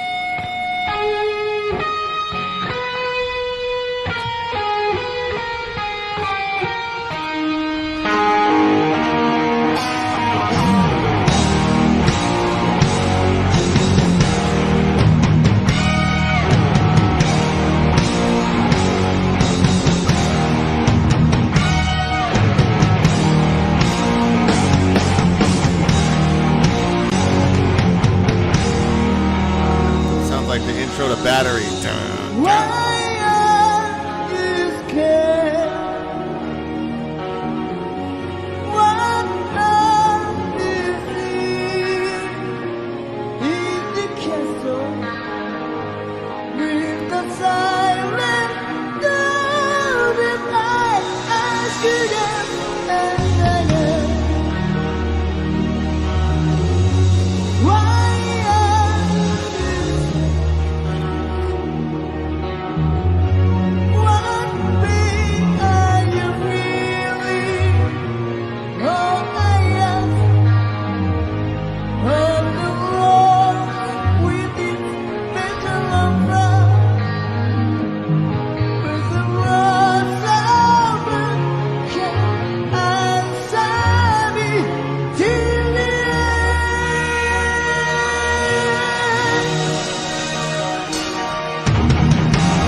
drummers into it.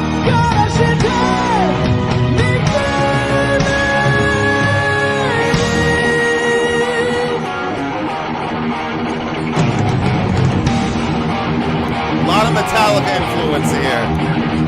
That's all right.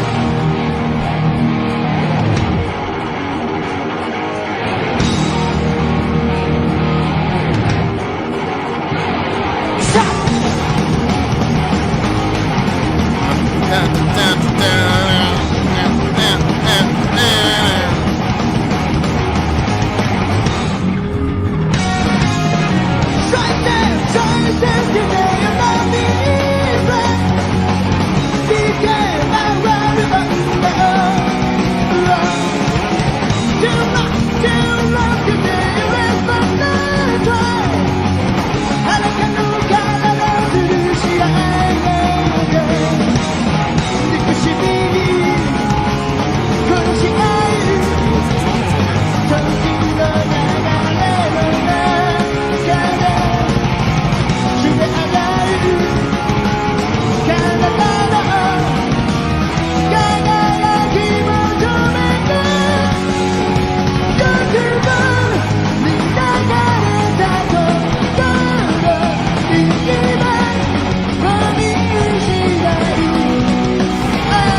metal is hard as fuck.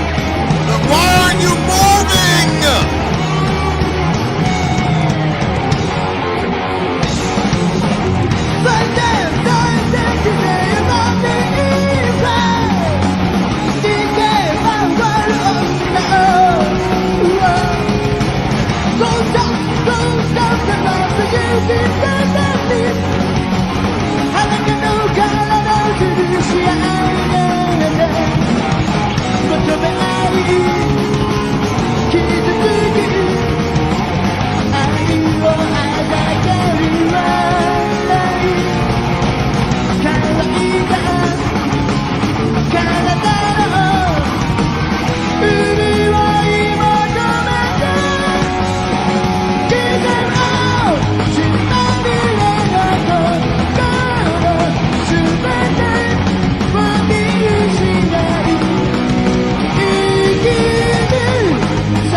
Okay, so I feel like the homie, I guess they wanted to play in Madison Square Garden, but their permit got revoked or something like that, so they were pretty pissed, I guess. That's why they were doing the show like that? Yeah, that's what Franco said. That's so funny. Like, how could you take that out on your fans, bro? So bad. Yeah, that wasn't our fault. Yeah. That wasn't. That's your fail. Yeah. I bought the tickets. What the fuck? Wow. I that is don't so know funny. you anything. Okay, like at first I thought maybe the reason that they were not jumping around or anything was because you don't know anything about hair, really. But if you have hair like that and you've used hairspray to get it like there, if you're jumping all around and getting sweaty and moving, it's not going to stay. So that's what I thought. Oh, really? Yeah, it won't stay. Yeah, but then I realized that there were other people in the band that didn't have their hair crazy like that, and they too were not moving. It was only the drummer that was moving. Well, the singer was very emotive, and the drummer was doing 80s metal shit. That's like, it though. Everybody he else was bringing that, but like, I don't know, man. Like, I'm okay with you missing a note in a chord. If you're giving me a show and you miss a note or a chord, I'm okay with that. Yeah. Like, if you ever go to one of our shows, you're going to have to be okay with that. I will give you a show. We'll be all over the place. I'll be all over the stage with my shit. But I'm going to miss a note or a chord. I'll be looking at you with my angry eyes. Now, I usually look at you in our angry eyes when I practice. Because here I am, dear listener, perfecting my craft, harmonizing my own guitar solos to the scintilla of an inch. And this one, huh? Oh yeah, I guess I'll do it. What were the words again? That's what she does. What were the words again? Hold on, let me pull out my phone. Yes, I'll do it. Just a song we've been working on for 2 years. Let me pull out my phone. You're the worst. The absolute worst. But yeah, like, I mean, the thing that converted me to metal almost instantly was when the big homie, when I saw Korn, and I saw them playing live, and they were just all going for it. It is absolutely life changing to see a band just completely sell out with their instruments and all that. Okay. It's the greatest thing of all time. So To see them not doing it. it's tough. It's tough. The other thing is that this band, I usually don't like this genre of music, this power metal stuff or whatever. But they had some serious chops. Like, I definitely on the guitar side felt like there was a lot of Master of Puppets, Metallica. If you listen to Battery, the first song on Master of Puppets,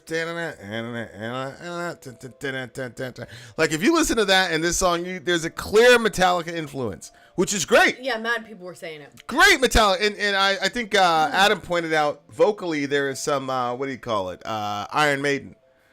So you're in a band that's across from Metallica and Iron Maiden. You gotta sell the fuck out. Like, don't worry about hitting every note in the solo, whatever. Okay. So that was my only thing, and it's crazy because it was the guitarist. Because I felt like the singer was really made up. I mean, did you see his chin? Like his cheekbones, like his nose. Like who was it? Sadie was like, "Yo, his contouring is on fucking 10 for the contour."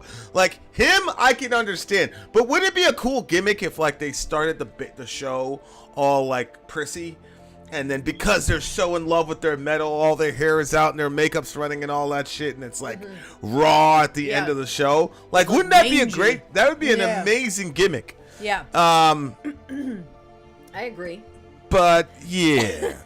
Speaking of mangy, didn't some politician just got bit by something? Yeah, fox. Animal? Like, I'm like, really? There's nothing else happening? We got to find out about a politician got bitten his bum by a fox?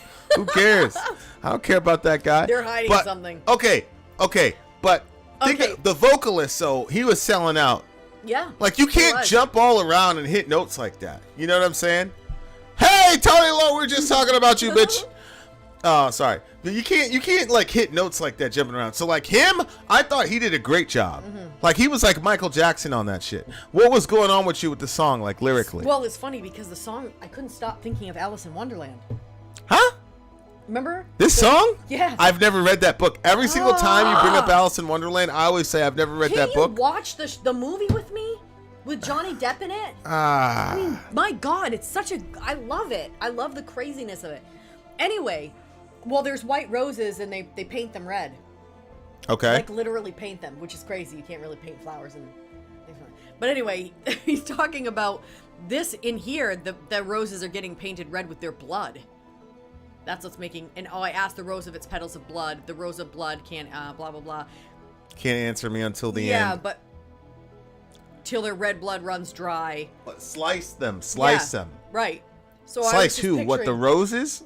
No, the people, I thought it was about the people, and right here, the castle became a violent sea of blood. The blood covers the flower, dyeing it deep red. Stop dyeing me red. See how the flower is talking back? Yeah, you're too cruel. You're too cruel. Stop. Please stop. Oh, okay. So that's what reminded me of Alice in Wonderland, because things are alive that wouldn't normally be alive and are talking whatever. Yes. Slice them. And then there's I think it's the Queen of Hearts. She's always saying, cut off their head. Off with the head, Slice them till they're running in blood. Close up their mouth using thread and needle. Ugh. Kill them all. Holy shit, this guy was saying some dark... In eternal madness we live, even if it was just a dream. Now pain, nothing but pain. And again, Alice in Wonderland is kind of like this. Was she in a dream? Was it reality? What was it? Yeah, no, I haven't read the book Alice in Wonderland. I've never seen the movie. Either one of them. Like I read a lot of stuff, but that wasn't one of them. My mom had me reading Marcus Garvey instead. No, we weren't allowed to have any of that stuff either. But when I got older and I watched it, that Alice in Wonderland, I felt a little like it was relatable. Like the craziness of it, I liked. She's falling down something, but now she's up and she was down, and I just liked the story. Yeah, I mean, I'll watch it with you at some point. Maybe find something. At some point. Well, I mean, we'll watch something we can watch tonight. I don't know. Who No, knows? we can watch it with the kids. It's something we can watch with the kids. The kids would love that. We do a marathon with that. A marathon? Why? Is it long? Well, there's 2 of them. The ones with Johnny Depp in them. The thing is, I want you to see all the variations of it. I don't know why, but I do. Whatever. Vin. Well, I think but wasn't a rose? It might be that Alice in Wonderland was an inspiration because Eternal isn't madness like the whole point of Alice in Wonderland, like Yeah. going crazy, We're losing all your mad mind. Yeah. The Mad Hatter. So maybe this is about. I don't know, because he talks about. But I kind of feel like that it's some sort of like something in their history that he's actually talking about. Yeah. Something very serious. Yeah. I feel like the song is about the cost of what happens when you become rich and famous, but then the people that get sacrificed on the way. Really? Yeah. Wow. That's why he talks about the castle being a sea of blood and all that. Yeah. Because you're like trying to build your kingdom, but then there's a human cost to it. You know, the in the castle with the silent roses, I sit again and again. Why are you sad? What pain are you feeling? So, and then later on, it talks about having to like sew up the mouth. Mm-hmm. So, Yeah. like, there's again there's a communication issue. He doesn't know what's going on with her, and it looks like she's getting wrecked while he's trying to, you know, have his little dream or whatever. She would kill to make herself more beautiful. Yeah, like that's like. Okay, wait. Okay, let me just say back to you what I think you just said, because now I'm not sure. Are you saying about the music industry and what people have to do to be able to build their kingdom in the music industry, and the people that they have to silence, or they themselves have to be silenced, or the throats that have to get sliced along the way? Yeah, I mean, to achieve a goal like that, that's a pretty, Yeah. you know, and the other thing too is like being a rock star, being on tour, your girl stays home, that type of thing. She you know, there's all that difficulty. What are you doing when you're on your tour or whatever? And she's basically in a situation where she basically has to deal with it because what's she gonna do? Is she gonna compete with his dream? You know what I'm saying? So she's got to kind of be quiet about it and accept it, and then it kind of paints her red because it takes its toll over time. Yeah. That's what I figured. If you were gonna do that, I'd probably like have a tour band that followed you, like with the kids in it. You know what I mean? Like, you know what I'm saying? Like, I'd just go with the cities that you went. Well, yeah, You it guys would be just doing be your thing. different. I'd take the kids around. We'd go see the different places. It's and different when you're married with kids, but I look at think the way it's you like laughed at me. Fine, I'll stay home, bitch. no, but I'm just saying, like, it's just like obviously if we were married with a bunch of kids, I don't think that's their circumstance. I think it was just, you know, she's a small town girl, whatever, and then the band made it big and all that. But anyway, I think it's just about the sacrifices that you have to make, Yeah, could be. you know, to achieve that dream. Which, you know, I was with a crew of people, and it was a similar type of situation. And it was most of the time the girls didn't win, the wives didn't win. It was just okay. See ya. I'm off to save the world, bitch. See you later. Mm-hmm. You know, because there was a moral like I'm doing something. You know what I'm saying? So. You know, I think about that a lot. just what? Think about what a lot. What you're talking about. So, I feel bad for you. Because I would love to be the type of person that you're completely wrong. You're completely wrong. I've moved past that stage in my life. I don't know how many times I have to tell you. I know, that's what you How always many say. times I have to tell you? I know, you always say the same thing, but like when I was a teenager, I was like, yeah, I want to be like that cool girlfriend that's like, yeah, watch the game, go do your thing, blah. I'm not that person. Yeah, nobody is that person. What do you mean? I've never seen a wife that was good with that circumstance. Not once. Never. Never. I mean, there's like an 80%, like 85% divorce. It's just a horrible situation. But no, that's completely out of my system. Like I'm good. I'm very, very good. I like what we have. But you. Fortnite is it for you now? I haven't even been playing Fortnite. I've been playing Madden now. I just feel like eventually you're gonna be like, oh, I can't do this anymore. What do you give the song? You're ridiculous. I'm not eating any more banana bread. You know what I mean? Like, Unbelievable.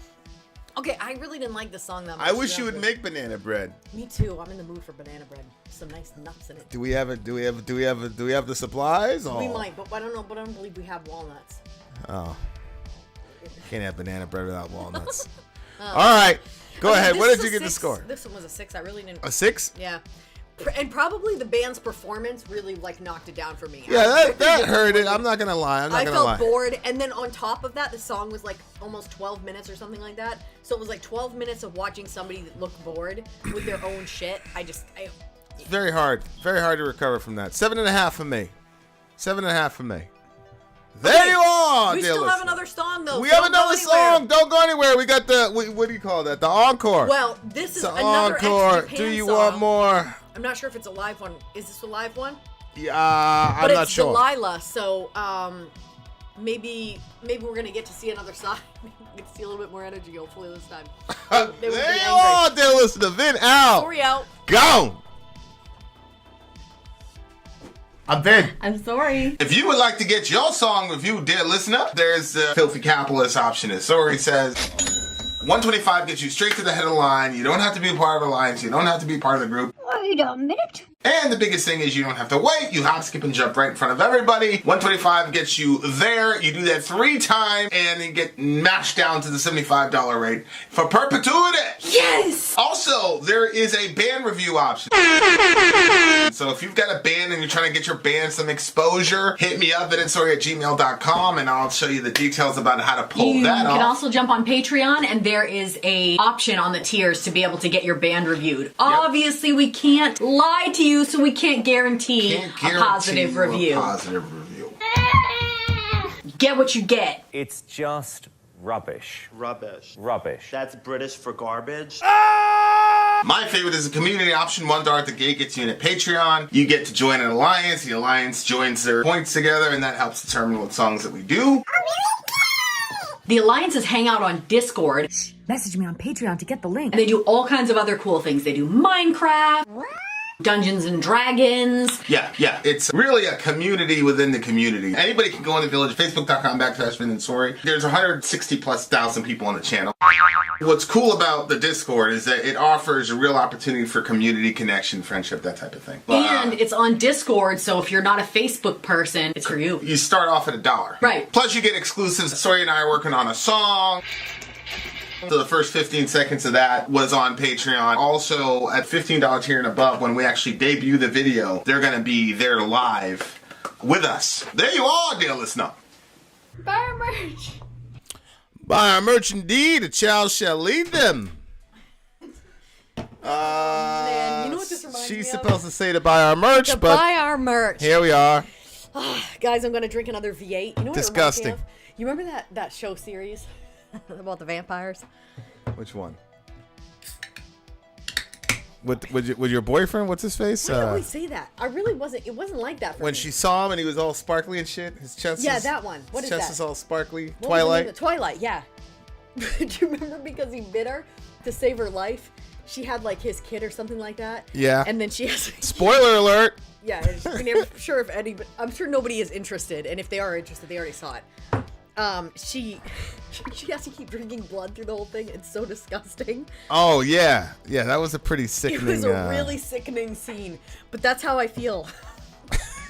drinking the V8. Yeah, I feel like a little bit like a kid because I'll be like, sometimes I'll pretend in my head. It's for your health. It's for your health. I'll be a vampire. Disgusting. I actually think that's really gross that people do that.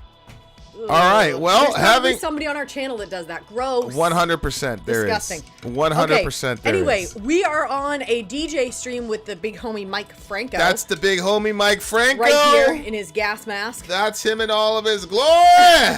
Fulfilling Ra's al Ghul's destiny. So the last song on the list, what? Hide? The last song on the list Sorry. is I saw that somebody passed away. Dahlia by X Japan. Wow, So and I read that as Delilah. we're going to see. Well, I mean, Sure, whatever. By X Japan. Hopefully this is another live. This is and, another You live, get to see a proper performance. a proper live performance. All right, dear listener, here we go. Dahlia by X Japan. Let's do this ish. Oh yeah, see, he's got that energy now, boy. Get to it.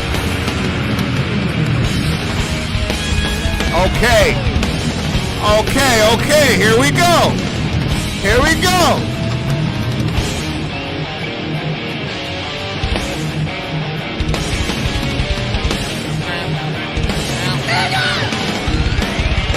Holy shit. Okay. He's running. All Okay. right. This is more like it.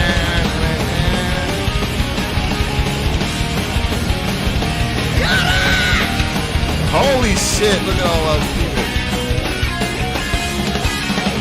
Lyrics, please.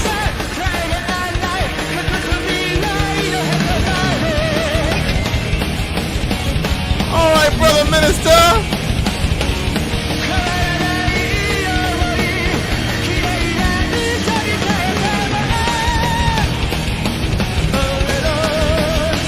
Get on!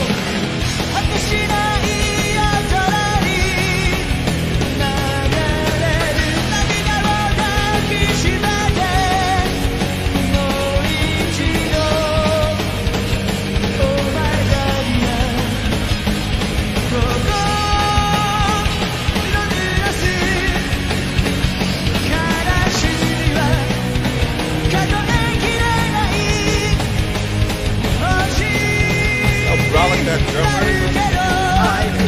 That boy's a shake.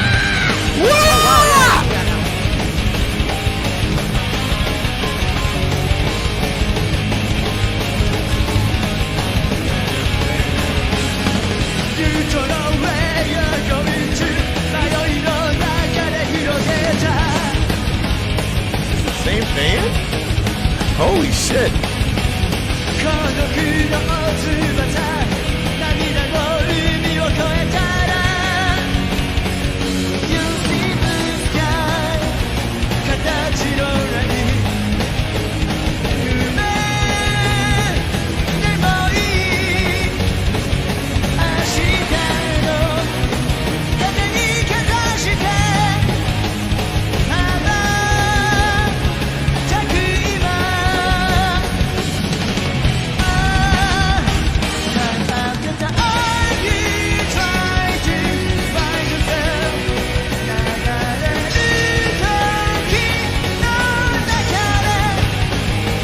Back and forth between Japanese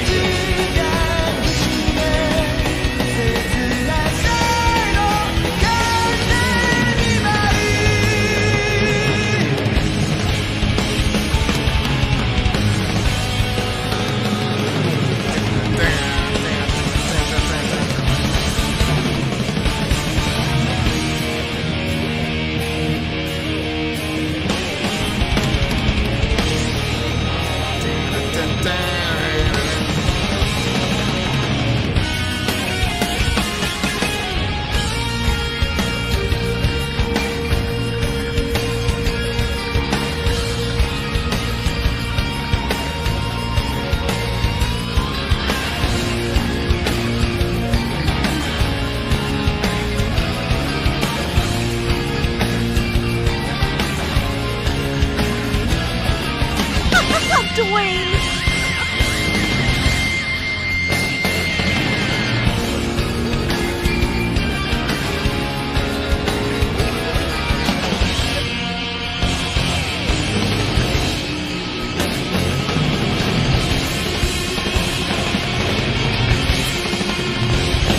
they're good focusing on that guy. He's a badass, man. Holy shit.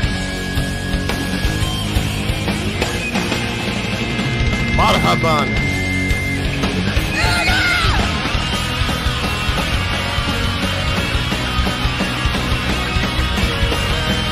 There you go. There you go. Dual guitars, baby. That's rock and roll. That is rock and roll. I don't know about the suit. You look like the Riddler, my man, but you're all right. Go ahead, brother minister.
Time after time, declining reality.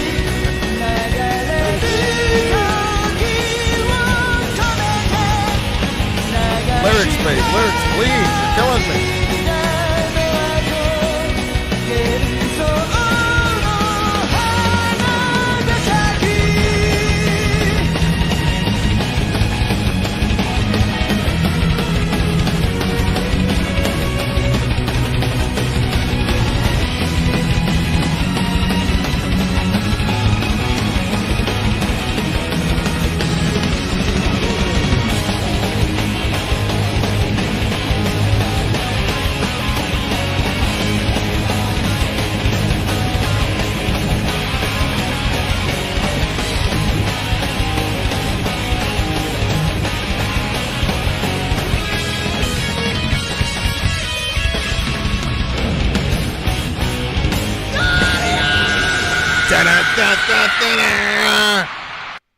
Damn! Completely different band. Yeah, absolutely. Completely That's so weird. different band. So they really Holy were shit. pissed about that. I That's mean, what it looks like. That's don't so take it funny. out on the fans, Okay, bro. Holy there shit. was 3 comments that just got me cracking up. So Dwayne basically was like, the guy was hiding his hickeys. with that thing around his neck. And then Franco rolled up and was like, no, actually, he has a neck injury. And then Amy's like, it's going to be worse after this show. Did you see him rocking around with this thing? If it was from a neck injury, he was like flapping all the way around. That wasn't like, for his neck injury. it did look like one of those neck braces. That was not going to do it. What was that going to do after he's doing that for 45 minutes straight? I don't know. So I have to tell this story because it goes along with the neck injury thing. So I used to work at this grocery store, and there was this lady that came in, and she had like this really dirty neck brace on. Those things always get dirty. They're just And impossible to keep I was clean. like, so apparently when you join places, like there's like certain regular customers that become like the gossip like stories. So the people were like, yeah, I guess a couple years ago, one of the doors wasn't working properly at the grocery store. And so the door hit her. And I actually saw it happen a couple times to people where the door hit someone. Nobody ever got seriously injured from it. It was more of an annoyance and like maybe you feel uncomfortable. But apparently she wanted to sue. And she tried, but it wasn't like gonna go anywhere. And so she put that neck brace on and she literally wore it for years to like go along with her story about it. Yeah. And when she came through my line, I was like, oh my gosh, what happened to your neck? And then she told me that story. She said she got hit by the door and that it seriously injured her neck and now she has to... I saw her for years wearing this thing. For years. They were not going to give her any money, but she wanted to stick with her story that they should give her money. And she'd be like in the neck brace looking around like this. Like it was like... That is so horrible. That's so bad. It really was. It was like one of those things where you're like, this is kind of funny, but at the same time you kind of felt bad for her, but it was very weird. Anyway, so this guy, I think the word evidently is funny, and Amy said it in the stream tonight. But Why? I don't know, it's a funny word, evidently. Whenever somebody Sounds like says a Dorian. evidently, you're going to hear something very interesting that follows it. It sounds like a Dorian term, Yeah, it too. does. It honestly does, yeah. He does that little dismissive thing. Evidently. Evidently. With his suit. Everybody thought that he dressed up for the occasion of my grandmother. But he's like, I'm like, no, he wears stuff like that all the way time. he puts his hands in his pockets and whatever, and then he just looks like he belongs in a suit. I just look at him sometimes. I'm like, okay, I'm worthless. I'm worthless. Oh boy. Okay, so apparently they have a song called "Standing Sex." That's weird. What? Look, number 7 on this. Figures you'd find that one. Well, it just kind of stuck out. What was I supposed to do about it? Ignore it? No. Okay, so this is. I don't actually know what the lyrics are because I just watched the show. Do nothing but cry day and night in a narrow... Where are you finding this translation? It says Dahlia translation lyrics. Okay, go ahead. On allthelyrics.com.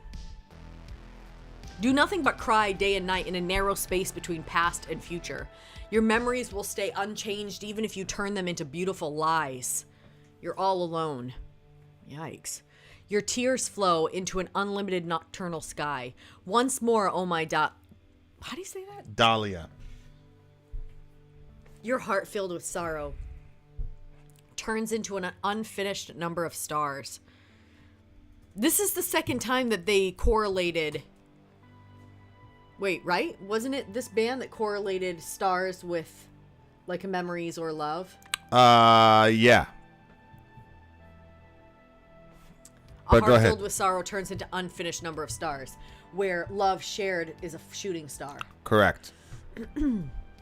Keep going. You don't know where you're going to. In distress, you have to deploy your wings of loneliness beyond an ocean of tears. You'll see blue sky even in a shapeless dream, refuge on the tomorrow's winds. Flap your wings now. Time after time, you try to find yourself in the time which passes. You carry unchanging injuries, which flutter in winds of oppression. Jeez. Dream You carry unchanging injuries which flutter in winds of oppression. Mm-hmm. See, at some point, In distress, you have to deploy your wings of loneliness. That one. at some point, you gotta take. You know, every time people hear the word responsibility, they equate it with blame. And to me, it's like I'm trying to like do my Depends best. on the person who says it. I'm trying to do my best to like click that fork in the road and say, listen, blame is non-redemptive. Okay, it's just about finger pointing. Whereas responsibility is about power. Right? So if I say Yeah, I see what you're saying. I'm responsible for that, what I'm saying is I have some sort of power or influence that could change this outcome. So next time, if I want a different outcome, when I run into this situation, I need to head into the situation with the knowledge that I have the power to affect a different outcome. Blame is what happens after a bad outcome, and there's no redemption. It's just I'm pointing a finger at you, blah blah blah blah blah. This is your fault. Yeah. Dwayne's got to go to bed. So like, there's a difference. So if you look at it, it's like you've got these unchanging injuries which flutter in winds of oppression. Like, it's like your friend, like she had this neck brace for years and years and years. Like, you weren't really that injured, bro. Right. But it's very difficult to tell a person who's in pain, like, you need to summon as much power as you have to effectuate a better situation for yourself. It's a very hard thing to do, which is why most people don't do it. I will say people, and then when they do it for selfish reasons because they're so tired of dealing with a mopey person or whatever. Yeah. But people like this who are always perpetual victims all the time are exhausting. Yeah. And I'm not saying that you don't have valid. He doesn't say the injuries aren't real. It's just you have unchanging injuries, man. Like, it never changes. You're always injured. And, you know, which flutter in winds of oppression. Like, yeah, somebody's always after you, bro. I get it. But to me, I've never seen a healthy person with that mentality. I've never seen a healthy person with a perpetual victim mentality. Mm-hmm. Like, I'm not even saying, but like the way that our culture is right now, tiring people to be around too. The way our culture is right now is that you can't say that because now people say that you're victim blaming and yada yada yada. It's like, that's cool, man. I mean, sure. I don't really care what people call it, as long as there's some sort of plan to get that person from an oppressed state to a free state. Yeah. I don't care what the nomenclature is around it. But you can't just be walking around all day and night in pain and suffering. Like, you gotta, for years and years, yeah. About the same stuff. Yeah, I agree. Yeah, I mean, I agree. You know, it's hard to get out of those ruts at the time. You'll see blue sky. Hold on. Where was the time about the oppression? Go ahead. I think it's hard to know sometimes, like, when it's time to tell somebody to like move on, especially when you've never been in the situation. So, you know, like years ago, you know, there was that situation with your ex where she had had a massive tragedy in her life. I didn't know anybody in that situation. And every time I saw her, she was always like, meh, before that situation even happened. Right. So it wasn't like she was, seemingly okay. And then that was, so then there were professionals, medical people that were discussing it with all of us and saying, this is unhealthy for her. She needs to move forward, blah, blah, blah. And so I went along with what the professionals said. Now I look back and I'm like, holy shit. Did everybody think that was going to go away overnight? Like, that was a massive, massive thing. Unbelievable. But I knew nothing about the topic. And to be honest with you, I was glad. I felt relieved when he said she needs to move on, because it was a heavy, heavy topic. And now I recognize that people have a penchant for wanting someone to move past their pain because they feel uncomfortable. Yeah. I saw it with that girl that lost her husband, and then her family was like, when are you going to start dating again? And pushing men toward her because they felt uncomfortable seeing her in so much pain, and they wanted to feel better that she was now in a relationship. Yeah. Well, I mean, I don't know what it's like outside of Christian culture, because I've never seen people handle death like in depth outside of Christian culture. See what I'm saying? Like, I've seen people die, I've seen people mourn their friends on Facebook, but I'm not in the house with them. You see what I'm saying? So, but yeah, definitely in our culture, in Christian culture, man, it's like evangelical, it's like, yep, we had a funeral, so that's it. So now move on. Because I don't want to, because I didn't really have any other problems in my life, and now the death of your whatever reminds me that we're all going to die, and I don't really believe any of this shit. You know what I'm saying? Like, we should be like the best people to talk about death with. You know what I'm saying? But it's but anyway, if you view the world as constantly injuring you and that everything is a wind of oppression, then I mean, God Almighty, you're gonna have a very difficult time in practically in your relationships. It's gonna be very, very hard. Yeah. Dream on your left, dead on your right. Embrace the blue night. Question your tomorrows. In your heart, files with contradiction, dead or alive. Why? What do you got? What do you got from that? Well, I think it's just like that. You've got to, if you have a dream on your left and you have death on your right, like, where are you really? Like, there's the depths and sorrows and like the decay of death, but then there's dreams. But dreams, can you really can you believe in dreams when death is on your right hand? Like, can you believe in the dreams on your left? You know what I mean? Like, I think it's a hard place to be. And then when it says that it fills your heart with contradiction, dead or alive, like, I think it's just, you find yourself unsure of where you can be, because anytime that you hope in your dreams, you're reminded by death. And then every time you think too much about death, then it's like, well, perhaps there's something more than just death, because this is just so overwhelming. Maybe the dreams could be a thing, but then I think it's like that circle. You know what I'm saying?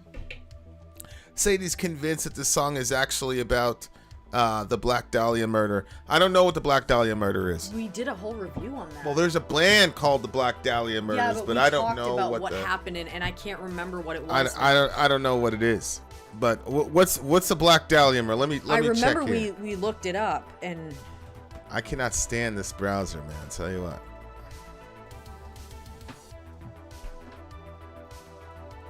Black Dahlia Murders. Elizabeth Short, aka the Black Dahlia, was just 22 years old when she was brutally murdered in Los Angeles on 15 January 1947. It's notoriously difficult to solve. It's an unsolved crime? Holy shit. That's who they think did it? No, that's Elizabeth Short. But that's a mugshot. Yeah. She was arrested for underage drinking. Oh. And then later on, she ended up dead. I don't know. Did she die at the end of the song? My lyrics are cut off here. Your lyrics are cut off? Okay, wait a minute. Hold on. Go all the way to the end. It was this one right here. It says, time after time you cry in reality, the passing time stops. miracle of shedded tears, the flowers of your illusions will open out. I doubt it. I don't think. I just think it's just somebody's. I think it's a mentally constricted person under a lot of duress. But I really liked what they did live here. Although you could say that it's someone that is dealing with her passing. Was her name Dahlia? Yeah. Oh my What do you mean? Dahlia, your heart filled with sorrow turns into an unfinished number of stars. You don't know where you're going to. In distress, you have to deploy your wings of loneliness beyond an ocean of tears. I guess it could be. I mean, it's possible that they're singing about her and how stuff was like unfinished for her because she was killed before her time. And I don't know. Isn't a dahlia a flower? So a dahlia would just be a flower. So that would just be I could see a guy calling his girl a dahlia. You know what I'm saying? Yeah, look, it's a flower. See? Oh, So it's probably that's cute. Okay, so, but what did you think about the live performance, though? That's my question. Oh, I thought the live performance was way better than the other one. It was tons better. And I don't understand What? being able to run from one side of the stage I to the know. other without sounding winded. I know, and then singing hit notes. Yeah. It's unbelievable to There me. was no like These guys have to train or something. He's probably hitting the treadmill or whatever before he goes out on tour to do some shit. My thing is Like, he he has to. probably practices cardio with singing. Yeah. Well, he probably like sings like, let's say if he was like in the shower or whatever and he was like at a 10, he probably gets it down to like an 8.5. See what I'm saying? It's what to an 8.5? Like his vocal range live. Oh, yeah. Like he could sacrifice, okay, I'll run around. I won't like be perfect like I'm in the shower, but you know what I'm saying? Like this was so much better than the other song. I don't even know. See, that's the thing. The other song is probably better for what I like, but because there was no energy to it, I have a hard time, making the distinction. But I love this song so much more. This one's a 9.2 for me. What'd you give it? Okay. Not a 9.2. Well, it's because you're a dumb I'll butt. give it an 8.9. Dumb butt! Because I definitely thought it was a lot better than the other Oh, one. it's so much better. But for some reason, like, I'm not feeling this band. I don't know why. Well, it's a little bit different. I like I have a theory. I'll talk to you offline. I know what your theory is, probably. I'll talk to you offline. Freaking DJ Mike. Yep. Shout out to DJ Mike. DJ Mike once again. No, I'm gonna do it. You dumb butt. Well, I told you to do it, so now you're gonna do what I tell you to do. That's. Did you ever do that with your DJ brothers Mike growing up? Amy jumps My around. mom would be like, "Okay," she'd say to my brother, "He needs to go do the dishes." And I'd say, "You better get in there and get those dishes done and do them right." Oh yeah. He gets so mad. Look at Amy Lee. Amy jumps around the stage a lot, but Floor seldom moves. Here we go. Shots fired. Shots fired. What a hater Amy Lee is. Yeah, the thing What is, a I hater don't she need is. Floor to move. I've seen Floor move. Yeah, she I've does. seen her head bang and stuff. Talk She don't know about what her she's movements talking and how about. you've been watching her move. What the hell? Continue. Anyway, Mike, thanks for this stream. Thanks for all the great songs and Yeah, for reminding this me was like a that I was real- there for my friend. Real different side of the big homie, Mike. Mm-hmm. He let us in, he let us in a completely boom. I bet y'all didn't know this. Yeah. I bet y'all didn't know this. And it's been, can you believe it's been 3 hours? Oh my gosh, it's been over 3 hours. No, That's it so didn't feel weird. like 3 hours. It just felt like, whoop. Yeah. I've been watching all this alien shit. There's time delays and all that, so who knows? Who knows? There you are, dear listener. Until the next DJ stream. She sure is floored. Oh my god. I thought we were friends. Okay, till the next DJ stream, do something nice for other people, dear listener. VIN